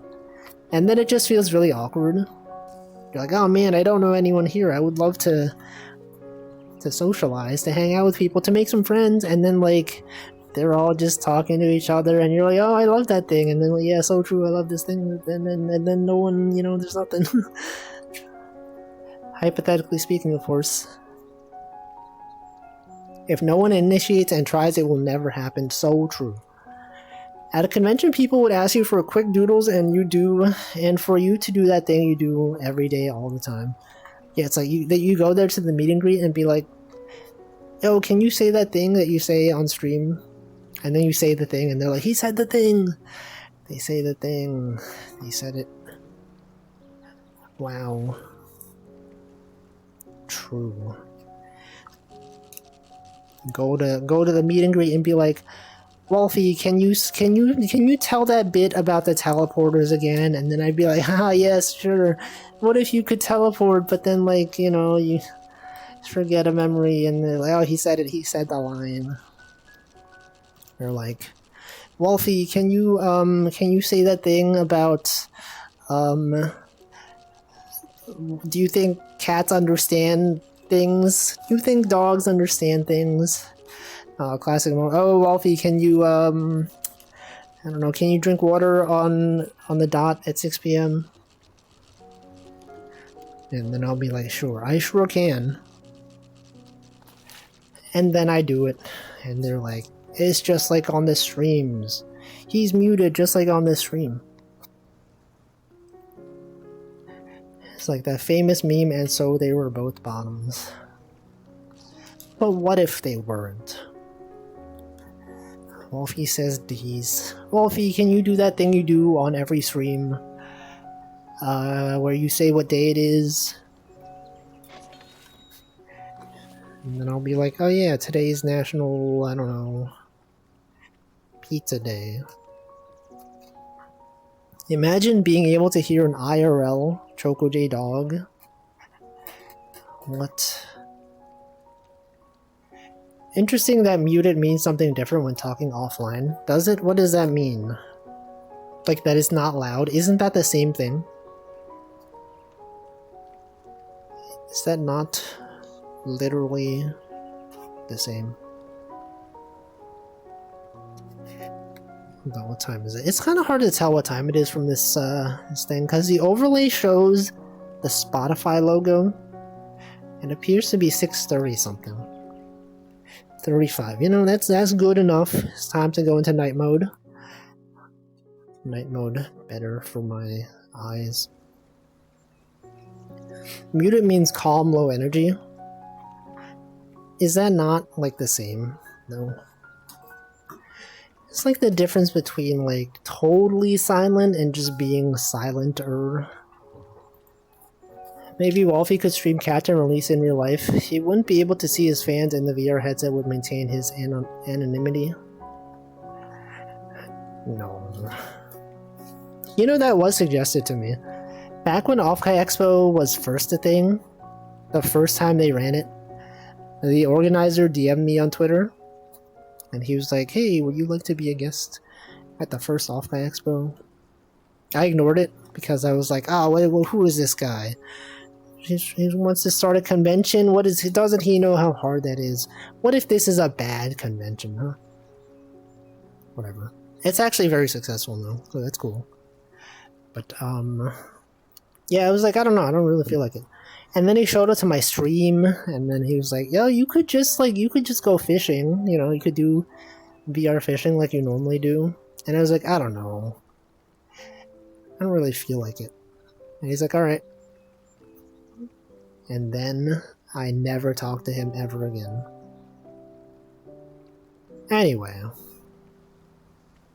What do people do at Offkai Expo? I guess it varies. It depends on the streamer. Some people, they just stream normally. VR fishing. But what if I go there? And then there's like some people that do fishing in real life. And they're like, whoa, he does VR fishing? That's crazy. I love fishing in real life. And then they find out that I don't really fish.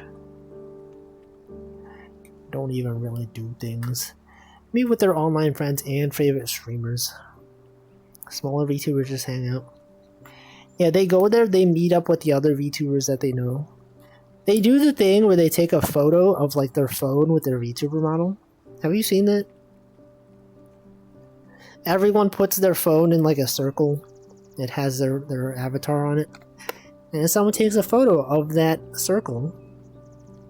But then you're like, who took the photo? You think they're out there carrying multiple phones with them? Probably. I don't know. They probably do. Actually, I'm sure a lot of VTubers probably do.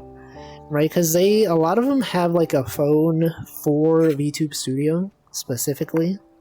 Which is separate from their personal phone. Doxing the arm here. But who was photo? That's what I'm saying. If everyone's phone is in that circle, who is taking the photo? I guess they could have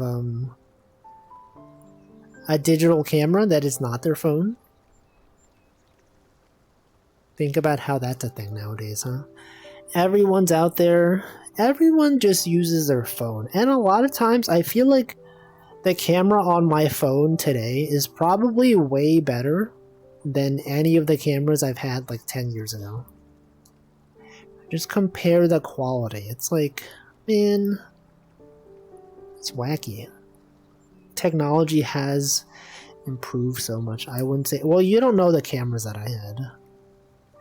Okay. I know the cameras I've had. This camera on my phone is definitely better than the cameras that I had.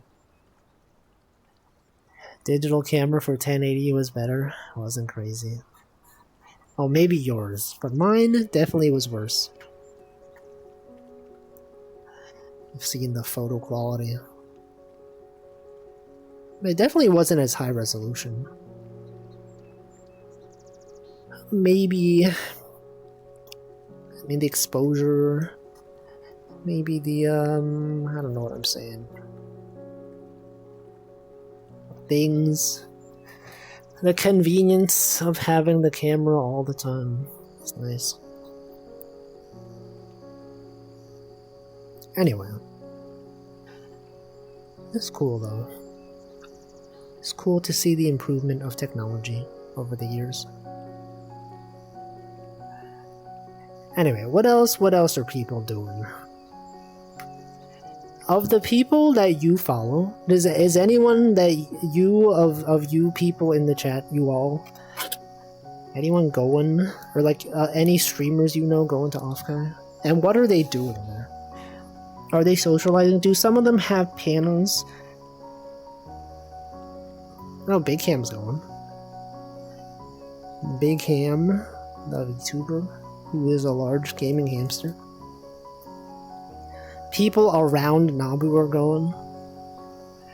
The Nabu sphere. The Nabu-verse. Nabunan universe. I'm just going there to socialize. Who else, though? Actually, that's the thing I always wonder. It's like, when they mention, like, VTuber guests going there, I wonder what percentage of them are actually at the venue, and how many of them are just doing the panel from their home. Because, like, it is definitely very possible to just do the panel remotely. Like, what percentage do you think that is? Do they even announce that? I guess for, like, security reasons, they might not specify that they're actually at the convention center. I don't know. Could show up and then be like, oh, I can't wait to meet this VTuber in real life. Oh, Uwo Slab is going. He's got things set up physically in person, I think. I don't know. There's probably people that are there in person at the booth. Well, yeah, that, but like, I mean, is the VTuber actually there? People go there and don't get it. Yeah, what if they think that the person at the booth is the VTuber? That probably happens pretty often. Clonk is going. Do they get paid to show up whether or not they do actually go in person? I actually don't know. I've never thought about this. Maybe. There's definitely been situations where, like, I've had stuff of mine sold at conventions, and by conventions I mean like Comic-Get and stuff like that, where people think the person at the booth is me, but like it's not. I've never, I've never tabled anywhere. Wouldn't that be wacky though? You go somewhere and you're like, whoa, this is this person, but actually it's just the person selling stuff. Not even related at all. And then they go their whole life thinking like, I've seen this person. They were at the conventions and actually they were quite rude to me. I hate them. And actually it's just someone else. You probably wouldn't get your transport paid if you appeared remotely. And it's fan run, so transport might be all they pay. It is, I don't know, maybe.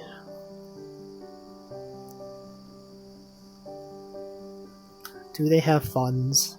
Well, I mean, I know that Offkai, if you want to have a table at Artist Alley, they did have it so you paid for it. Until FaZe Connect guy paid for everyone. But like maybe they use that money to reimburse the guests. Maybe the artists, or also I guess the tickets, right? To go there you need to buy a ticket. And so like maybe the ticket pays for the guests. I could show up as a table. Why would I be a table? Imagine being a table. Table of elements. Yeah, FaZe Connect. What are they even connected? Phrases. What if instead of FaZe Connect, it was Phrase Connect? Word-themed VTubing agency, connecting words together. Could be. The fan-run conventions in the UK barely break even after venue fees. It's kind of messed up. The cost of running a convention is probably very high. It's not a phase, mom. It's not a phrase. Phrase Connect. Phase. Phase. Isn't that the word? I don't know. Alexei, you keep saying ooh. What do you mean by this? What did Alexei mean when he said this several times? Just don't know. We may never know. Anyway, what else is out there? What else even is going on in society? Do you see that tweet about the lossless compression? Does anyone know what I'm talking about? There's like a Neuralink competition or something. People were like trying to compress something. And then this one guy was like, this signal is full of noise. And then everyone's like, oh, he doesn't know what lossless means. He's removing the noise. That's whatever. I thought I was going crazy because I thought that guy was right. I was like, am I stupid or is this guy making a good point? I was reading all the replies. Me from my electrical engineering background, I was like, he makes sense. He's totally right, but everyone is dunking on him. And then later, it turned out he is pretty smart. He knows what he's talking about. And then people are still arguing semantics. They're like, oh, this guy, he doesn't know what lossless means. Let's see, Liquid Cake says, I talked to some of the committee. Apparently, if they raise prices a small amount, the venue would likely see this and just charge more. This is why big conferences charge 10 times as much and get the same venue service. Wow, that's messed up. What are they doing out there? They are really expensive, though. I remember one time, like, at one of my workplaces, there was like a programming, like, related convention or something. I looked at the prices, it was like $1,000. And I was like, that's crazy. But then there was like a coupon code to get it for free. And then we just got it for free. It's crazy. Lossless encoding means perfect reconstruction, that's how it's defined. Maybe in certain contexts. From a hardware standpoint, it depends if the information that you care about. You're like, okay, if you can reconstruct this with all the noise, sure, but maybe the noise was just it's not the signal you care about. Like, imagine a photo of a QR code. If you could reconstruct, if all you care about is the info in that QR code, and got rid of all the backgrounds, and sure, I don't know. Conference pricing is messed up. The conferences are often staffed mostly by unpaid volunteers despite charging thousands. Right? It's messed up. What are people doing? Imagine running a convention. We've definitely also talked about this.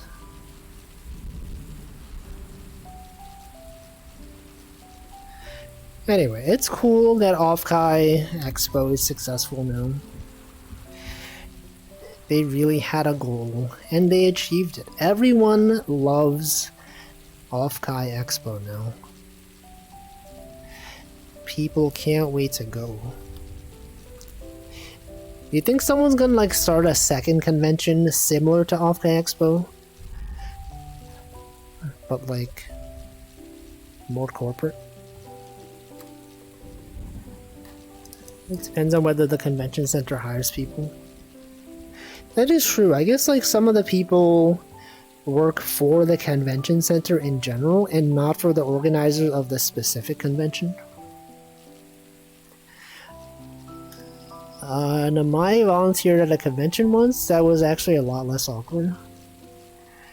What was that like? What kind of convention? HoloFest? Yeah, I mean, yeah, okay. I mean, like, by more corporate, I don't mean like the VTubing agencies. I mean like something like Off-Kai, but like run by, not for a specific corpo, but like run by a corporation that isn't necessarily a VTuber corporation. I don't know what I'm saying. But like, you know, there's HoloFest, there's like Niji Sanji has its own thing. But I mean like a general purpose one. You know, kind of like how Crunchyroll runs Anime NYC. and like Crunchyroll Expo and stuff like that. Something like that. Would there be a company that does that? Fan can incorporate to not get screwed over if things goes bad. What is this? What do you mean by this? Is PAX run by a corporate entity? I actually don't know. What is the deal with PAX anyway? It was like an expo for like Penny Arcade, the comic. But like, how involved are the Penny Arcade comic writers with the actual convention? Are they just out there? Are they just collecting money? I don't know. They were trying to bring Japan Expo to California, but I think they only did it for 2 years. Japan Expo. Is that the one in France? I've heard of Japan Expo. Or maybe France is just one of their locations. CA Canada instead of California. Did I say California or Canada? I read CA as California. Yeah, California. Tenpagumi Inc. was one of the musical acts at the convention. I had to watch all the artists come out to the stage and warm up. Yo, that's cool. How long ago was this? I guess I could just look it up. Japan Expo.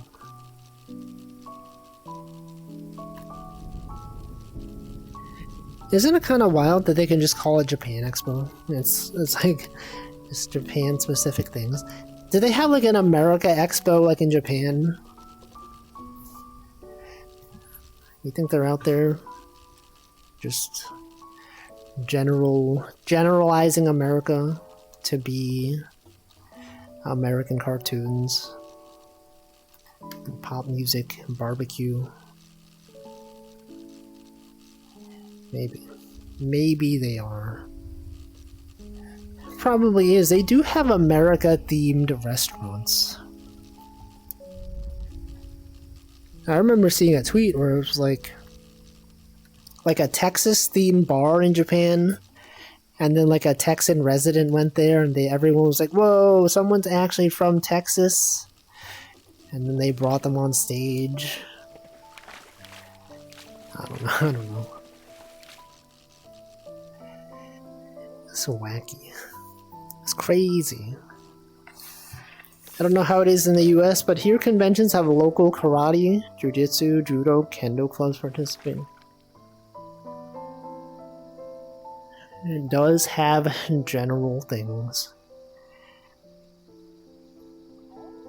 I feel like most people just think of like anime. Anime and like Japanese food. It looks like the Penny Arcade folks might still have a hand in organizing. It's also run by a company called Rel X, who also organized New York City Comic Con. Let me see. You ever think that there's people whose entire jobs is to run conventions?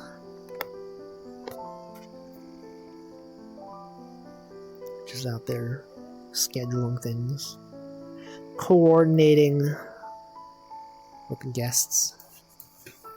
Japan Expo First Impact 8 2013. Dang, that was like 10 years ago. That was like 10 and a half years ago.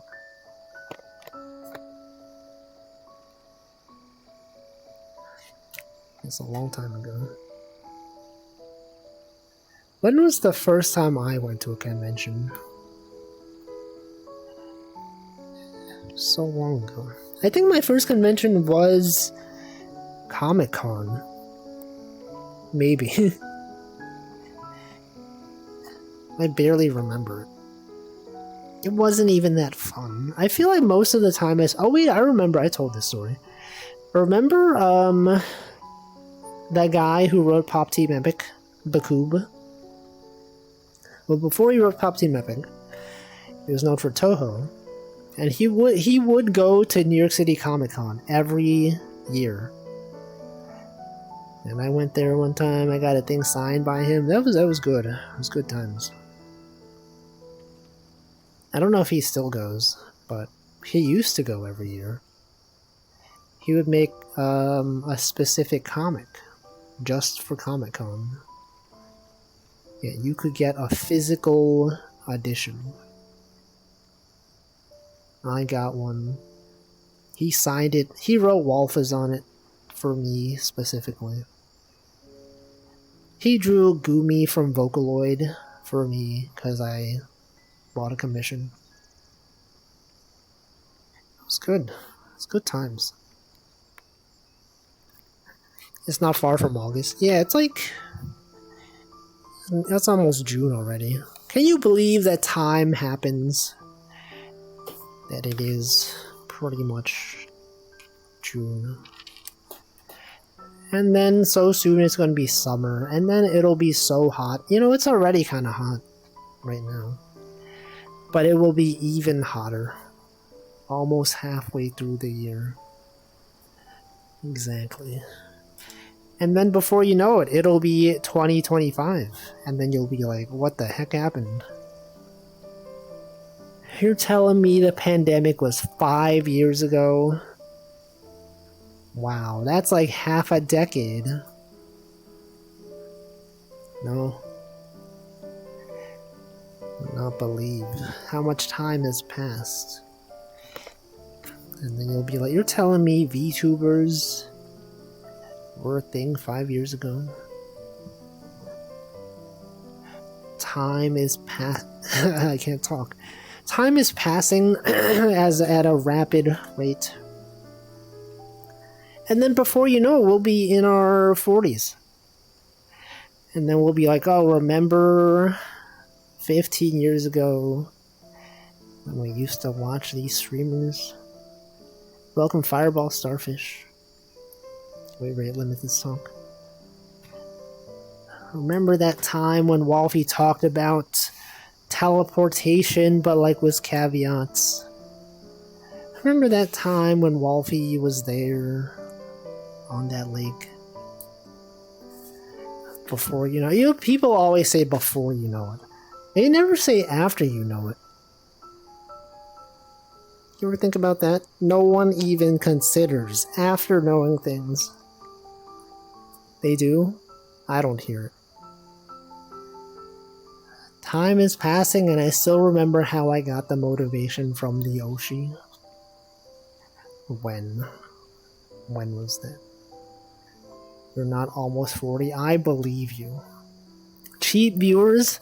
Nandoxy? I can't believe this. Why would they do this? Why would they do that?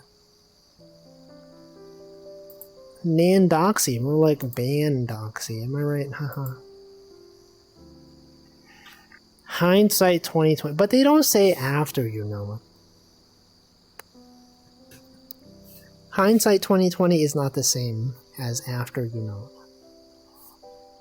I mean, it is conceptually, but not linguistically. Yeah, no, but I mean specifically the phrase. Not a general phrase that means the same thing, but I mean like literally the phrase after you know it. Very semantic. Semantic details here. Anyway, I should be standing up. Hey, but I'm gonna have to hydrate soon. Like right now, literally right now, 7 p.m., I'm gonna hydrate. Oh no, I moved the thing. Okay, let me hydrate.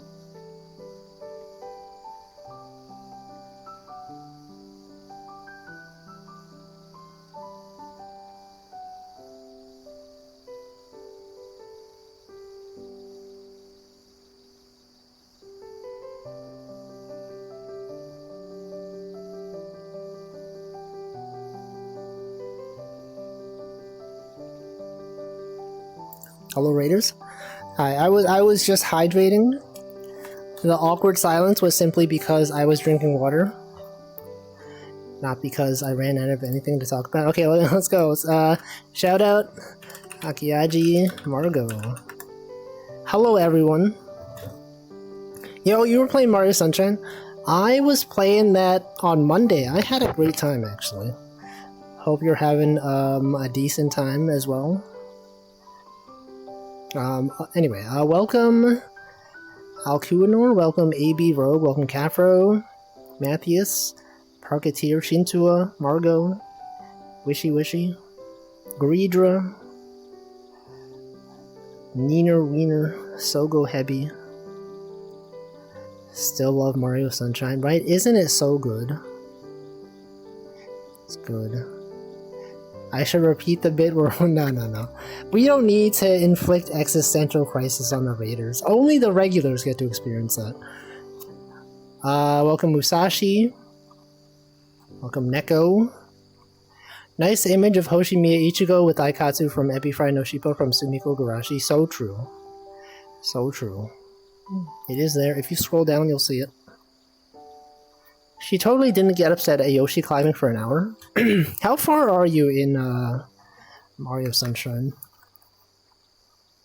I started replaying it on Monday, and I was progressing like faster than I thought. I think like a lot of people that I've been watching have replayed Mario Sunshine in the past year, and it made me want to play it. I was like, man, this looks fun. I remember when I played it 3 years ago. It's pretty cool. And now I'm back to suffer. Anyway, Raiders, hello. Streaming. This is a fishing stream, and it really is just an excuse to chat. But you can see me fish sometimes. Welcome Goof Custom. Congrats on turning off Windows Fast Startup. Thank you. I've had many issues with it.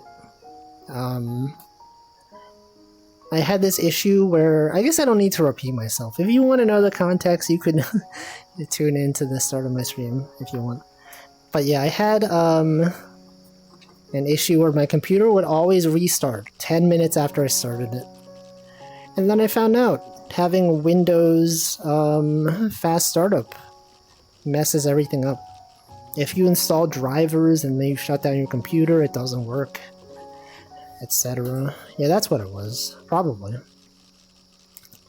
And then, like, the clock never syncs up properly.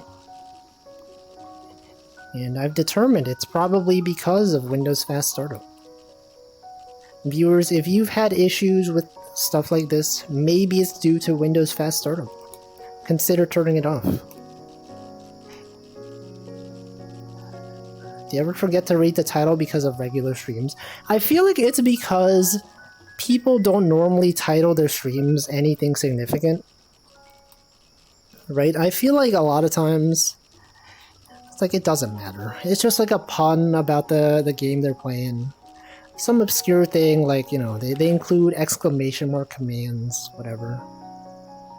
Doesn't matter. Welcome Ranmu, welcome Yuko. Kafro said, my main problem with Windows 10 is the Explorer crashing every once in a while. Haven't had this fast startup problem. I leave the thing on like a freak. I can't believe this. Why is Kafro out there doing things like that? What's he up to?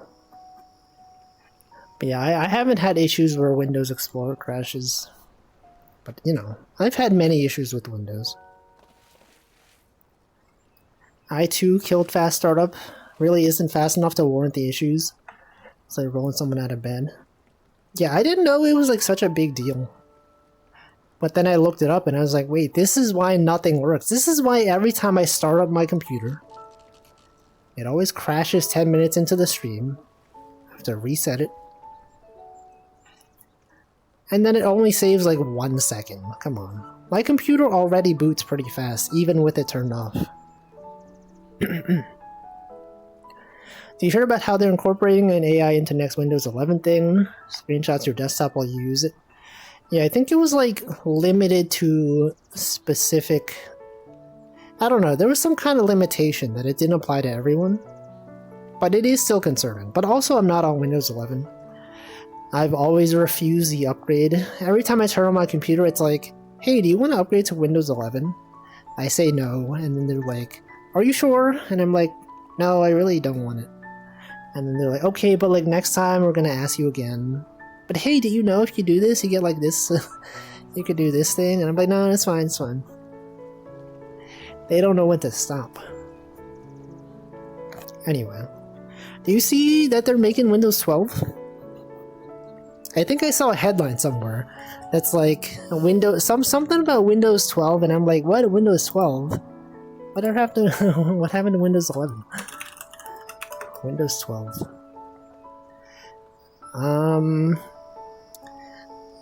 Windows 12 is coming. I don't know if this is true, but some people are saying Windows 12 is coming.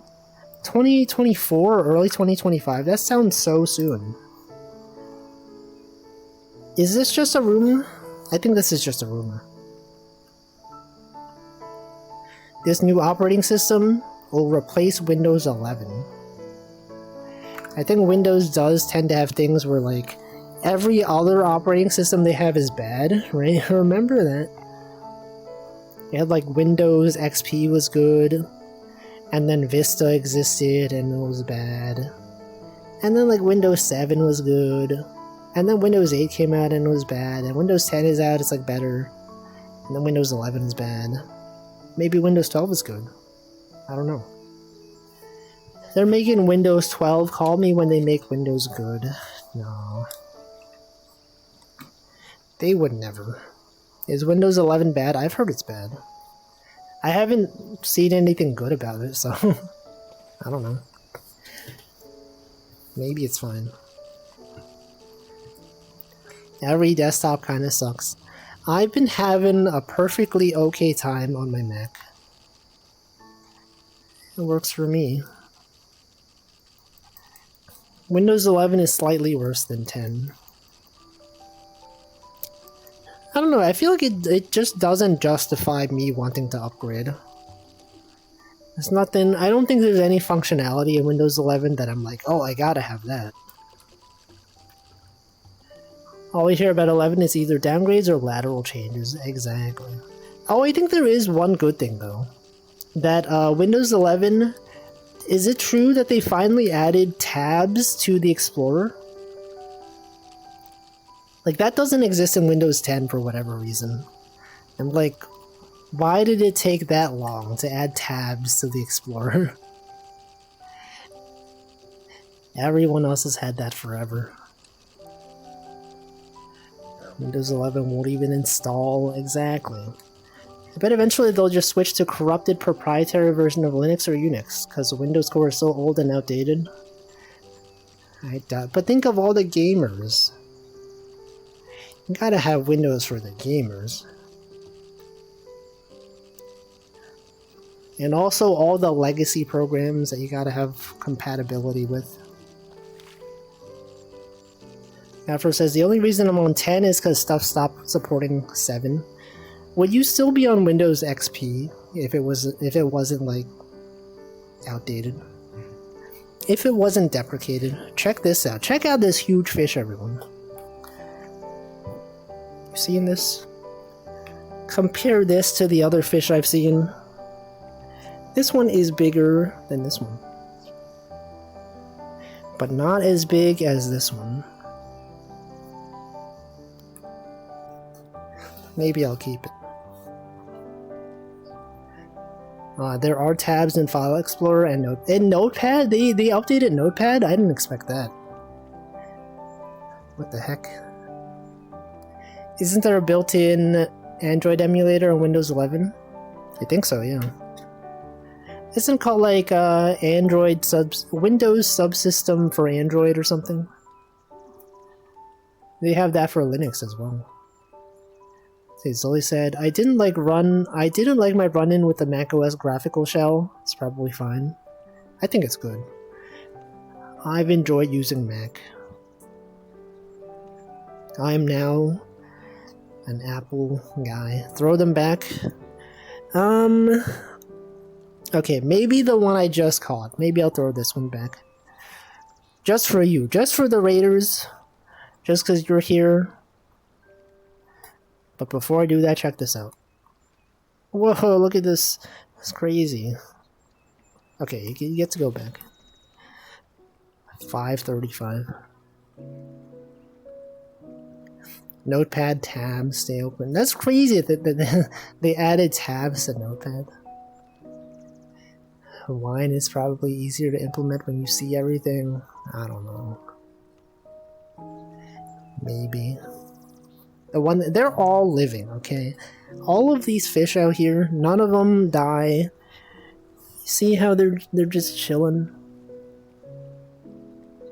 They're not moving simply because they're having a good time. They're sleeping. Yeah, they're sleeping. Have some Notepad tabs that have been open since last year. It's a long time. Does anyone have a browser tab open for like years? And I don't mean stuff like Gmail. I just mean like some random tab somewhere. Probably. I would imagine probably people out there. Tabs open. Sleeping. Cryo sleep. I used to, but sometimes I accidentally close the window. But then what? Then do you ever find it ever again? My phone's Firefox tabs are years old. 2 of my Notepad tabs I keep open all the time now since it saves.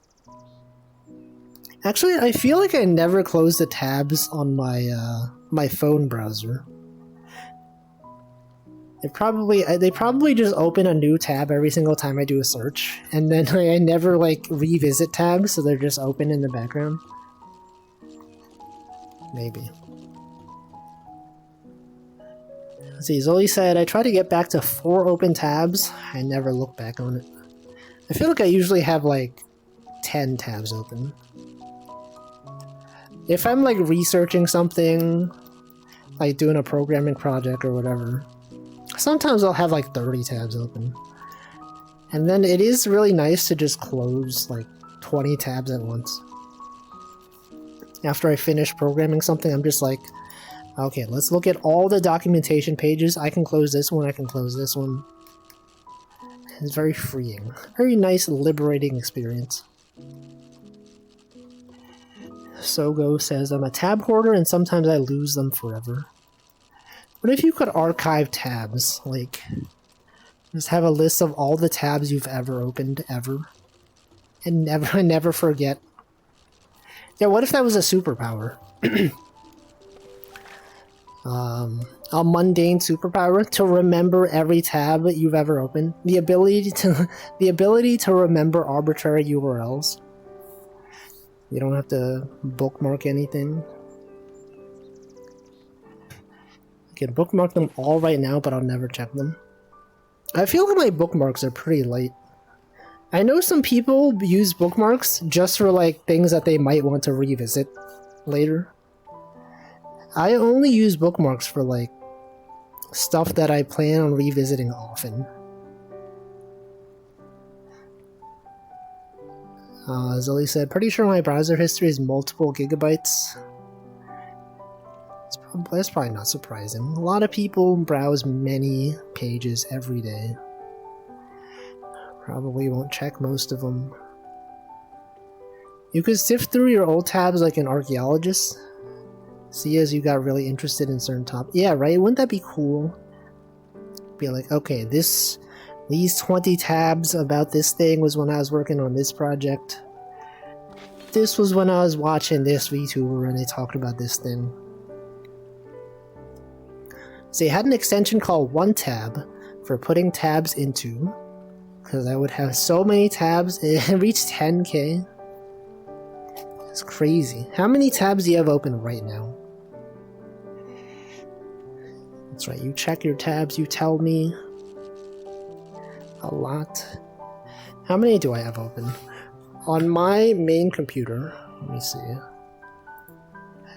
If I check Chrome, I have 1, 2, 3, 4, 5, 6, 7, 8, 9, 10, 11.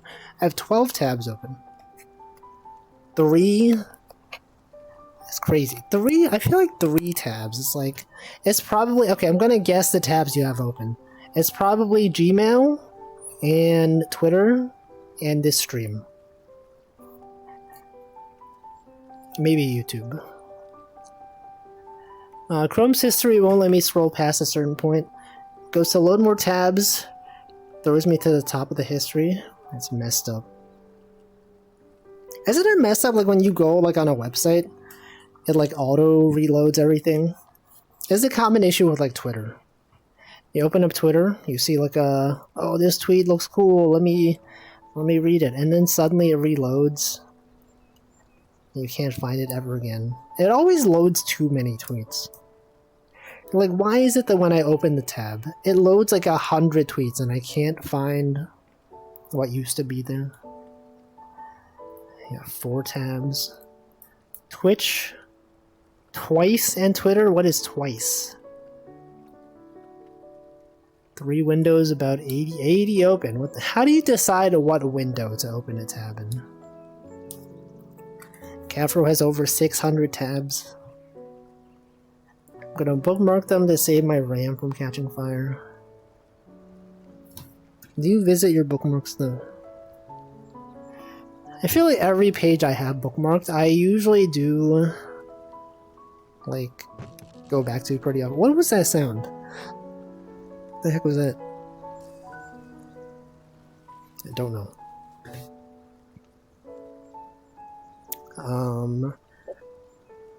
So he said, Twitter has become bad for me recently. I have to teach it what I don't like now. I feel like everyone sees the same tweets. For You tab literally eats posts and send them into a black hole when you're looking at them. Right? That's what I'm saying. I wish there was an option to not have it auto-load things. I think it used to be a thing. Because definitely back in the day, when I used Twitter, I did not... So, like, I didn't like opening Twitter that much because I cared a lot about my data. Like, I don't have an unlimited data plan for my phone. So I was very conscious of, like, not loading images, not loading extra tweets that I don't have to. And I'm pretty sure they used to have a data saver option that was, like, disable auto-reload or whatever. But I don't think they have that anymore. Which sucks. Yeah, I think you can still turn off images, right? Or is that not a thing? Did they not have that anymore? But they should have a thing that turns off auto reload. I want to choose when to reload my timeline. But maybe they had an A/B test that was like, oh, look at this, users that turn this feature on have less engagement because they're not forced to see tweets. So we're gonna disable it. I bet that's what happened. I bet they did a test and everyone was like, oh, look at this, engagement is down. We gotta remove this option. And then they did. Cafro has his left monitor windows and his right monitor windows. How do you choose what goes where though? Once you get to a point you can't open more more visible tabs. No, that's too many. It's like too many when you have like so many tabs open that you can't even see the icons on the tab, right? I know like Firefox has a thing where you can show tabs on the left side in like a scrollable window instead of like on the top. I think that makes sense. Got rid of 71 tabs. Zoe said it suddenly turned into VTubers I don't care about or even know about starting to post actual brain rot. It was really unpleasant. The algorithm. What are they posting? I feel like the Twitter For You page would be so much better if they had an option to exclude quote tweets. Because I feel like 99% of tweets that I see on the For You page is either someone dunking on someone else in a quote tweet about some weird controversy that I don't care about, or engagement bait that's like, hey, what's your favorite whatever? what is your thought about this thing? Oh, what's the best I don't know, smiling friends moment? Like, I don't care. Just if there was an option to not show quote retweets, I feel like my life would have been a lot better. Scrolling forever. Videos. Afro doesn't want to talk about his For You tab. It broke you. It broke you 2 weeks. It broke... What? In what way? I guess you said you don't want to talk about it. So let's not talk about your For You page. So I like the quote tweets because half the one that I get are elaboration or insight. I just don't like the genre of like the viral tweet that all it's doing is dunking on someone else for a stupid opinion. Because like I would not have seen this stupid opinion if it wasn't for you bringing it onto my timeline, right? I could have been blissfully unaware that someone is stupid and doesn't, you know, someone has this viewpoint that's stupid. But the fact that you were dunking on it means that I now have to read it. I just would rather not. Hot take, something I think positively about Hitler 174k replies. Sorry, I had to parse your message here. Oh, I see. This is you creating a tweet that goes viral. I thought you were saying that you think positively about something called Hitler 174k replies. I was like, what is that? I don't know. There's like all this stuff. It's like, what opinion has you like this? What phrase sounds like it's from the Bible, but it's not? What is I don't know. What's even on my timeline? I don't even know. Actually, let me take a look. Yeah, what food in Studio Ghibli? Why does Studio Ghibli food look so good? I feel like I only see that one ironically nowadays. Or like, ketchup doesn't exist. What are you putting on this? It's like, what do you mean? Ketchup does exist. One of these has to go. Which one? Now that you mention it. Now what? What phrase has you like this? What VTuber opinion has you like this? Knife pointed at cat. Guy from movie with 50 swords pointed at his head. Hold on, let me see. What tweets do I see on my timeline? What kind of engagement bait has been popular recently?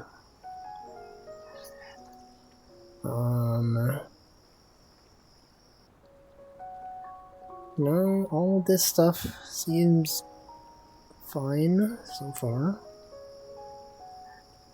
Microplastics. The hamster that looks like an onion. You know what? Actually, these are pretty good. There's that dog in a pool. It's a rabbit. Some ladybugs. A cat. You know what? Okay, the For You page right now looks pretty good. Okay. Welcome, Mint. Hope you're having a good day. Thank you for the 22 years as well. Let's see, actually now that you mention it, I want to play a round of hot takes. I don't know if I do. What is your hot take? I recently scrolled through my 2020 to 2021 tweets, and geez, I gradually grown ever so slightly calmer. What did you say back then? I did one of those engagement things where I was doing hot takes on anime. Every single take I did was lukewarm as heck, as you were just not mean enough. Can't believe it. This guy doesn't even know. Yeah, 22 years. See, Musashi says, mine is all about girls band cry and the quote retweet drawings of that one photo. Yeah, I've seen that as well. I was like, man, how many... I guess it is kind of cool, though. The first few times it was cool, and then now I'm just seeing, like, the same series but by different artists over and over. But you know, it's of viral tweets, that's like not so bad. It's not so much that the content is bad, it's just that I've seen so much of it by now. I even liked one of those tweets. The first one that I saw, I was like, oh, this is cool. Okay, there's one. Here's a tweet on my timeline of Miku, but she has lettuce as her hair. That's pretty cool. I like that one. Girls band cry discourse. I saw the flip site complaining about people on the flop site. I don't even know what that is. The Yuko said, I can't read. I unironically said everything was sweet and fluffy 15 years ago. Now I'm old and bitter like my Oshi Solid Snake. Classic. Stuff that is transparently trying to get me to click or engage has become relevant. Exactly, right? What are the... Okay, I've been seeing posts of dogs as tempura illustrations. These are illustrations of dogs, but instead of being regular dogs, they're like shrimp. That's cool. Sounds amazing. It does. Hold on, let me pull these up. Here's the tweets that I'm seeing on my timeline right now. Copy. Paste. Look at this. I've seen the Balatro prototype. Here, let me copy this. You can see this dog as shrimp tempura. And then here's another tweet I've been seeing, and by been seeing, I mean seeing right now, is Hatsune Miku, but she's lettuce. That's pretty good. These are some good tweets. Finally, the For You page has shown me some good tweets. I think it's because I was complaining about it. This is the only thing, the only way things get better. When you complain about it, the problem goes away. Because they know you're talking about it. She made soup. That's a good tweet. Okay, what else do I have? I'm looking for like engagement bait tweets on my For You page. It's only showing me good tweets. There's some Lucky Star. There's some cats. There is some Toho. There is something about idols graduating and marrying their #1 fan.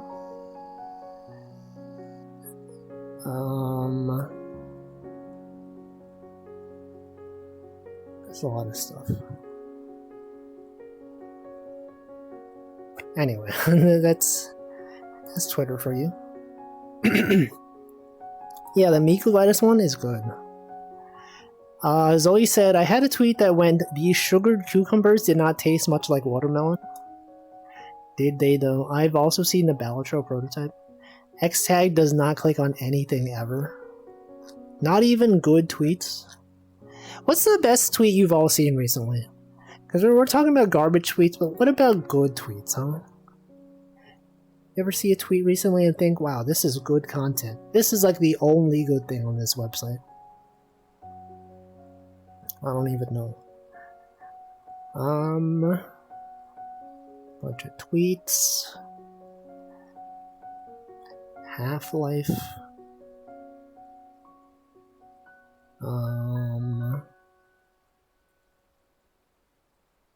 People making up information. Does art count? Yeah, I guess it does. Don't look at Twitter. What are people even doing? They're just browsing Twitch.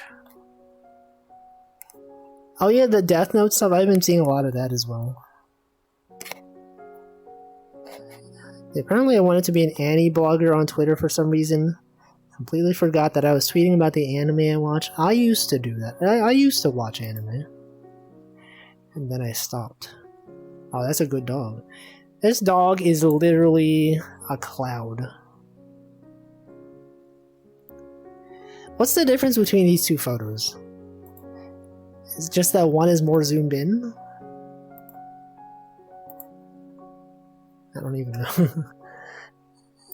His eyebrows.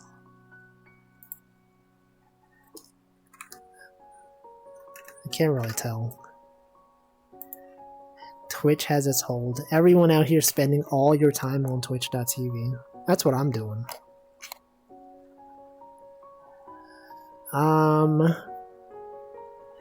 Namai says I let people show the good Twitter. Oh yeah, Namai, didn't you deleted your Twitter or something? Because it thought you were a bot. And then you were like, actually, I don't need this right now. Unhinged Blue Archive posts. I don't think I've seen that. The auto-translate for the post is funny. There's a certain nutrition that can only be obtained from a dog whose eyes have gone blank after being given a bath. Classic. I could probably have read. Yeah, I could read. This means bath. This means to go in. This is eye. This is light. This is erase. This is dog. This is, there's nothing but this. I don't know this word. But I'm sure at some point I used to know this word. And then this is to exist. I know words. I know how to read words. In my brain, but not out loud. Cloud dog. There's the art trend with the 3 Japanese schoolgirls doing a pose. Yeah, that's the one was mentioned a little bit earlier. It is in fact a thing that exists. Let's see what else is there. There's a post on my timeline that says it's a screenshot of a Tumblr post that says my wife likes to put me in the microwave. I love her. Username is just a bunch of numbers. I've seen that. Welcome NanoDan. Welcome Craft Economy. Made me check and read all the words. Right? Yeah, isn't it cool to know words? How does it feel to be sans Windows Fast Startup? It's good. Love to have slow startup. Okay, there's a tweet. Which game has the best graphics? Just a zoomed in photo of people's eyes. Something about a woke meter. Aerospace and defense. Lockheed Martin, apparently extremely woke. What do they mean by we got some tweet about Cybertrucks. And just a lot of tweets. Sounds like a Northern Line bit. Man, isn't it messed up Northern Line is on vacation? Why would he be out there enjoying his time traveling on vacation when he's not streaming for my personal enjoyment? Unbelievable. This man is so selfish, not even doing things for everyone. Think he's having fun without me watching? Messed up. I'm just kidding. Okay, the woke meter. I don't know what that tweet's about. Let's see. Yuko says, clip of Pippa failing at making instant ramen and failing at cracking an egg into the ramen. And then uses soap wrong and feeds her dad soap ramen. I have seen the tweets. I didn't actually watch the video. But people were like, how can she do this? Mint said, I felt a little guilty on vacation and not making content out of it. I feel like a lot of streamers get that. They're like, man, if I don't stream, then like, what am I doing? People will forget. What if people stop watching? The mind virus is like, no, we gotta constantly make content. Or else, nothing. I don't know. Content brain. I do get that though. It's like, you know, the fact that I used to stream like 6 days a week and then had to stop because my office had a return to office mandate. So now I don't stream on Tuesday and Thursday. I'm like, man, I miss streaming. Hey, look, the bear is back, everyone. You see that over there? Hold on. Oh, but I have to catch this fish. I can't zoom in if I'm catching a fish. Okay, I've caught. No, I'm still catching the fish. Okay, I swear though, the bear is literally right there. It will sit down. And then it will run away. But I can't show you. You'll just have to trust me. The shape in the distance is a bear. It's standing up now. Right controller battery's low. Please replace battery soon. Okay, okay. Now the bear's gonna move away.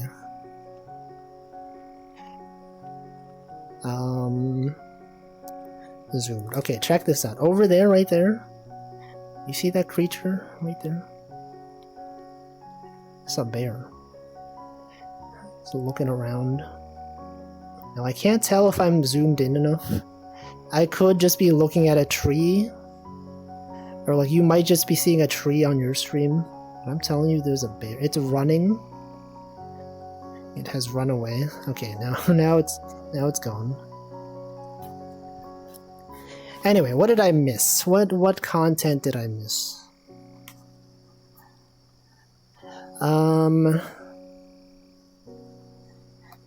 With enough power you can refire even Dying Star VTuber meme. I've also seen that one. I don't feel bad for not making content on vacation, but I do stress over how behind it makes me on editing videos. Imagine editing videos. Couldn't be me. If you didn't make content out of it, that you really do it. It's true. If you don't have content, is it even real? Did it even exist?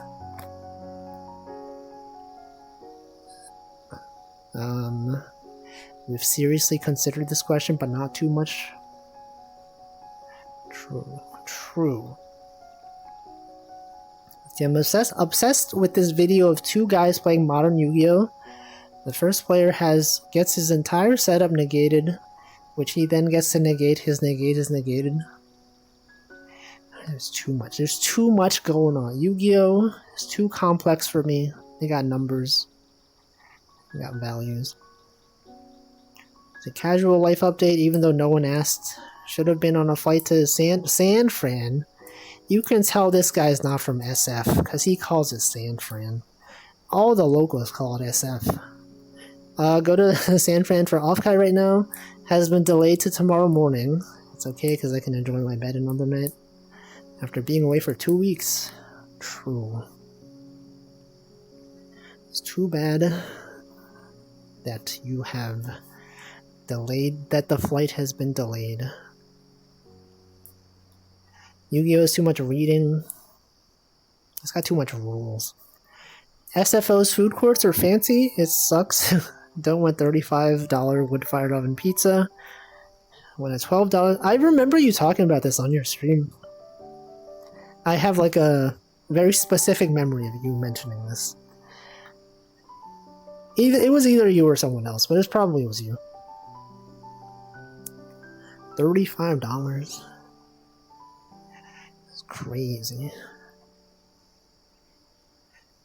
Got delayed. Wait, it's already Wednesday. Holy frick! You know, just having like the day off on Monday makes the week go by so much faster. Like it does not feel like Wednesday to me. That's pretty nice. It's already almost the weekend. Wow.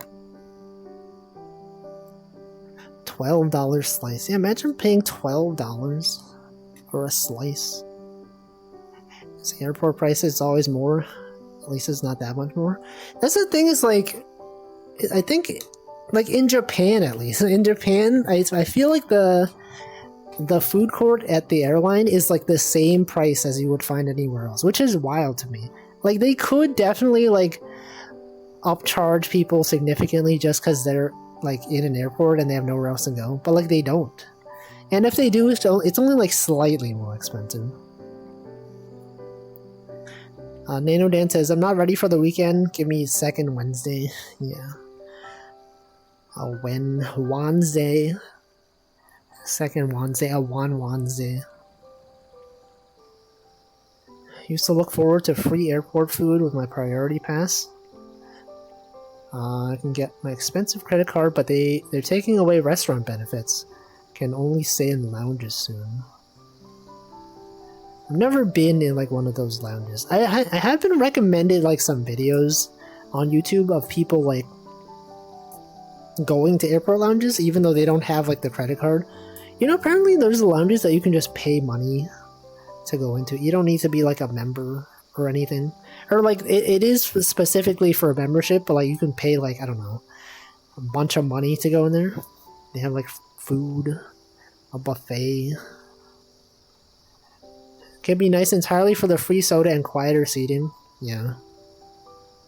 I don't know. I feel like I don't go to airports enough where it's like a big enough deal for me. Used to be able to get $28 in credit from restaurants with the priority pass. That'll buy you like a bag of chips. Haha, get it? Because airport prices. Am I right, gamers? So true. So true, Wolfie. Food at airport do be expensive. Now it's only good for the lounges, which can be nice, but sometimes can be crowded too. Yeah. Never been to one. It does sound nice though. Oops. Yo, look at this fish. What the? You see that fish just clip through the boat? I don't like the idea of long distance flights. What if you could teleport? We revisit the topic from the start of the stream. What if you could teleport, but every time you teleported, you lost a memory that you haven't accessed for a year? Classic Wolfie moment. I will never stop talking about this. I did SFO to Tokyo. It was long, but it was fine. Yeah, I feel like flying from California to Japan isn't so bad. The flights from New York to Japan nonstop are like 14 hours, which is like kind of like a lot. So good, right? I made that question up. I made that question up for work. Can you believe that?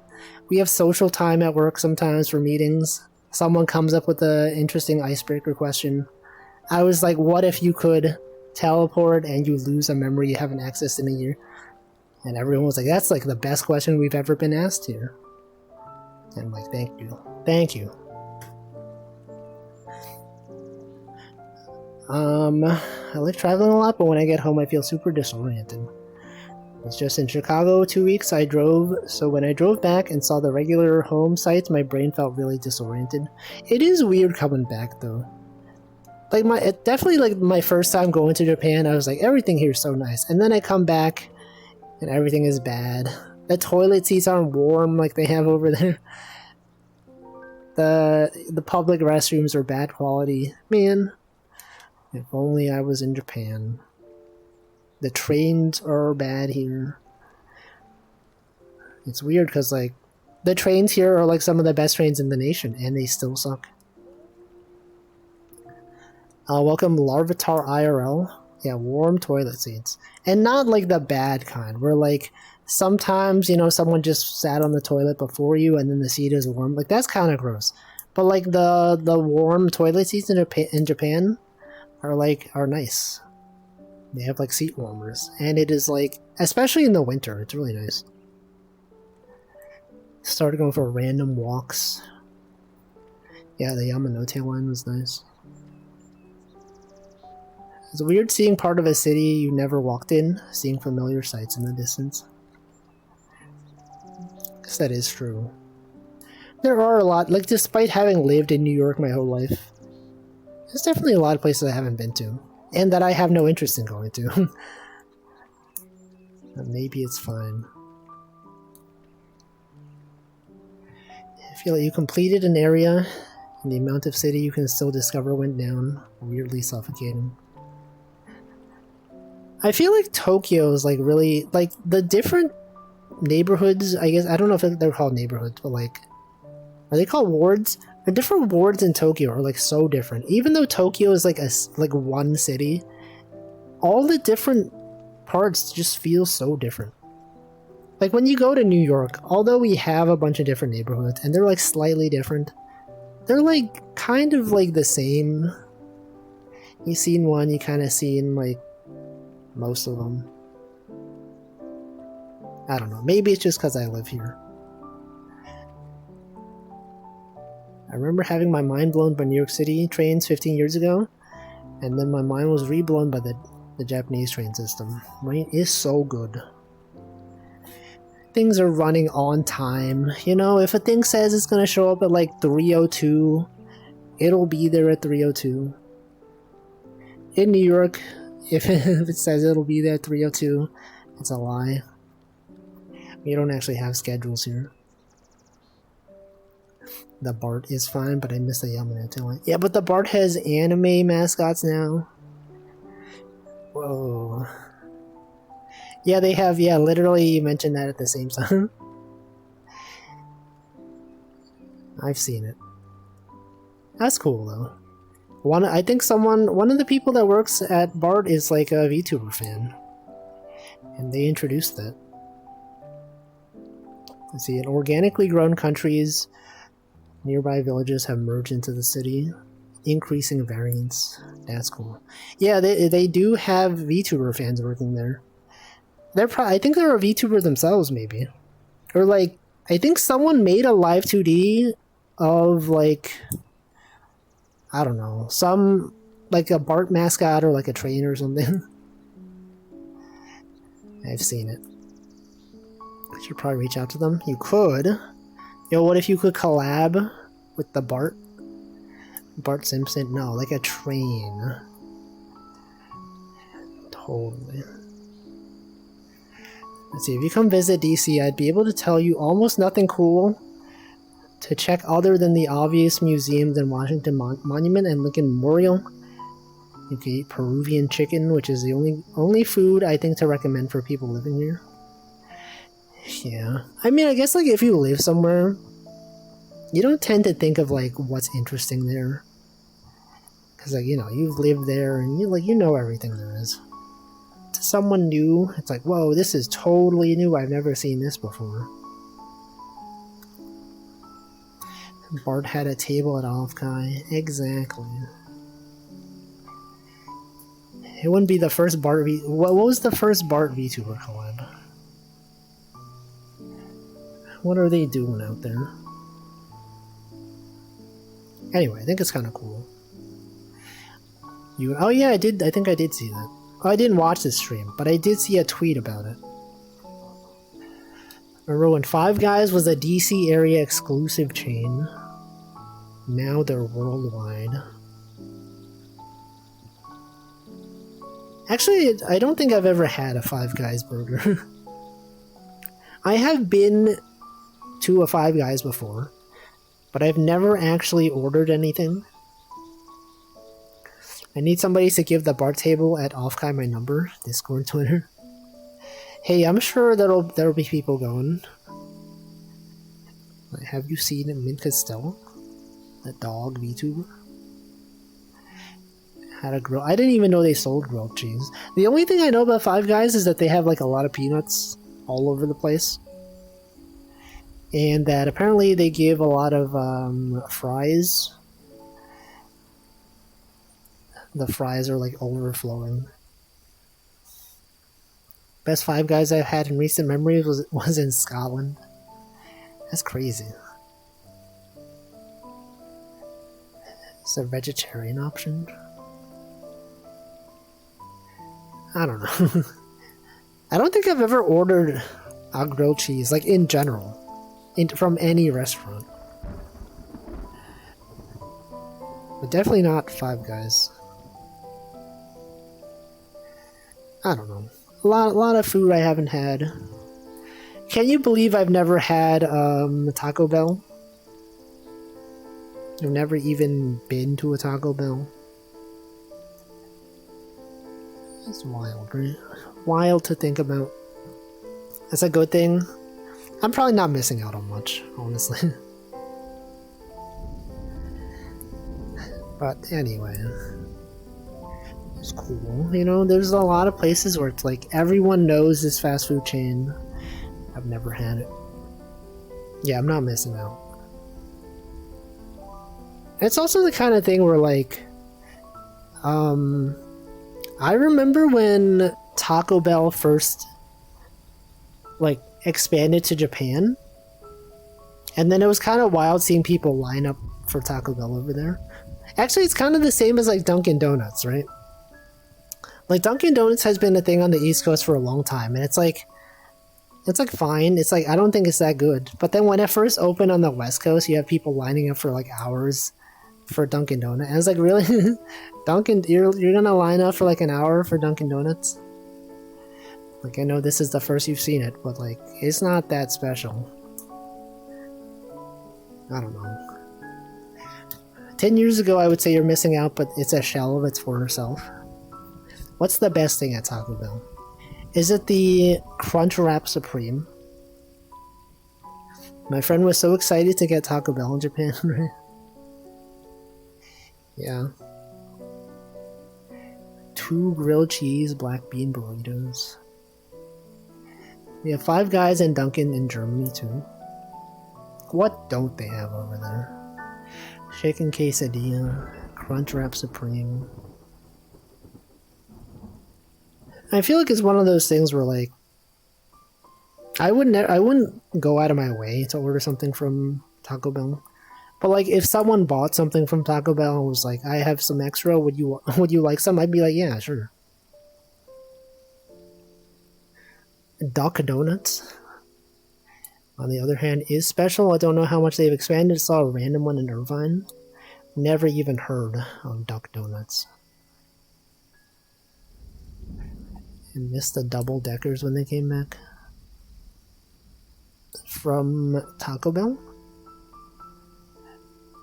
The Stagger. They have good potato-based meals at Taco Bell. Potato soft taco. Is it? I feel like all the food at Taco Bell is kind of just like the same 6 ingredients, right? It's like a tortilla, tomato, lettuce, cheese, shredded beef, or like ground beef. I mean, what else could they possibly add? I don't even know. Sometimes they replace the tortilla with Doritos. Sour cream, right? Did I mention sour cream? Duck Donuts is good. They fry and make your donut to order. Makes it good. Well, if I'm ever in an area that has Duck Donuts, maybe I'll try it. But you realize how versatile 6 ingredients are? Yeah, it's like, I don't know, but I've never had Taco Bell, so I don't know. Do they all taste the same? Probably, right? Double Decker was a soft tortilla, then refried beans, and hard taco inside that. I see. Oh wait, they also have guacamole, right? That's another thing, guacamole. Like any fast food, quality heavily varies. Yeah. Anyway, everyone, it is that time. I do have to end my stream now. So, let's see what day it is.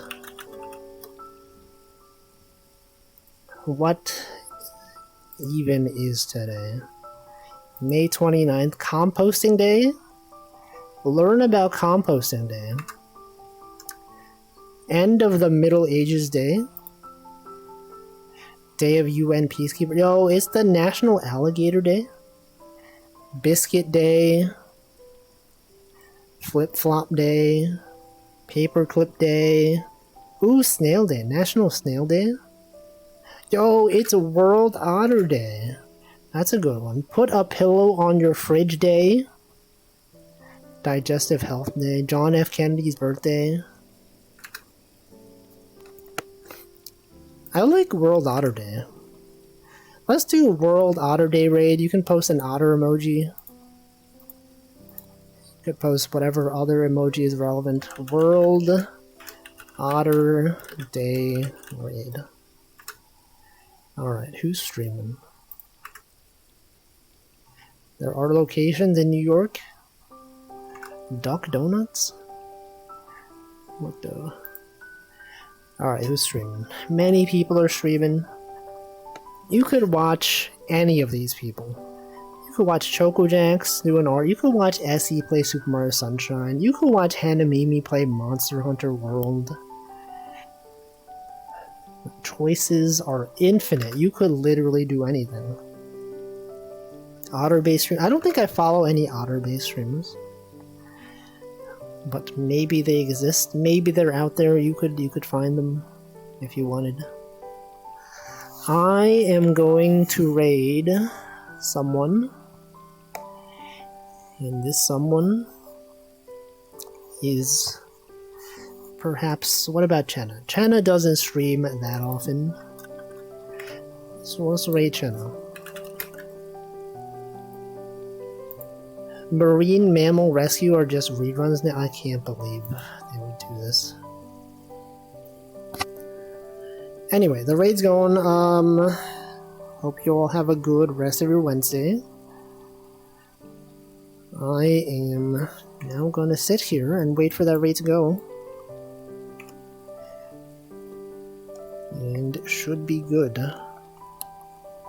Thank you for watching. I'll be back on Friday with some Stitch and Picross. And then Saturday we got various games.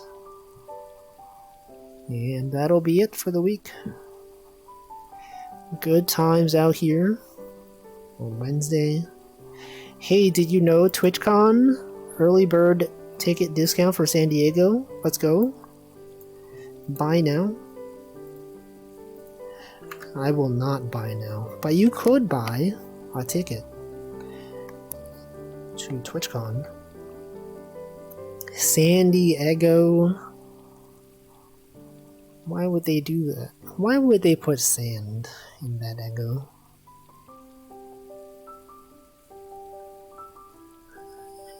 Sure, that raid sure is going though. Just looking for that countdown. Okay, the countdown is going. Thanks for watching. I'll see you next time. Goodbye.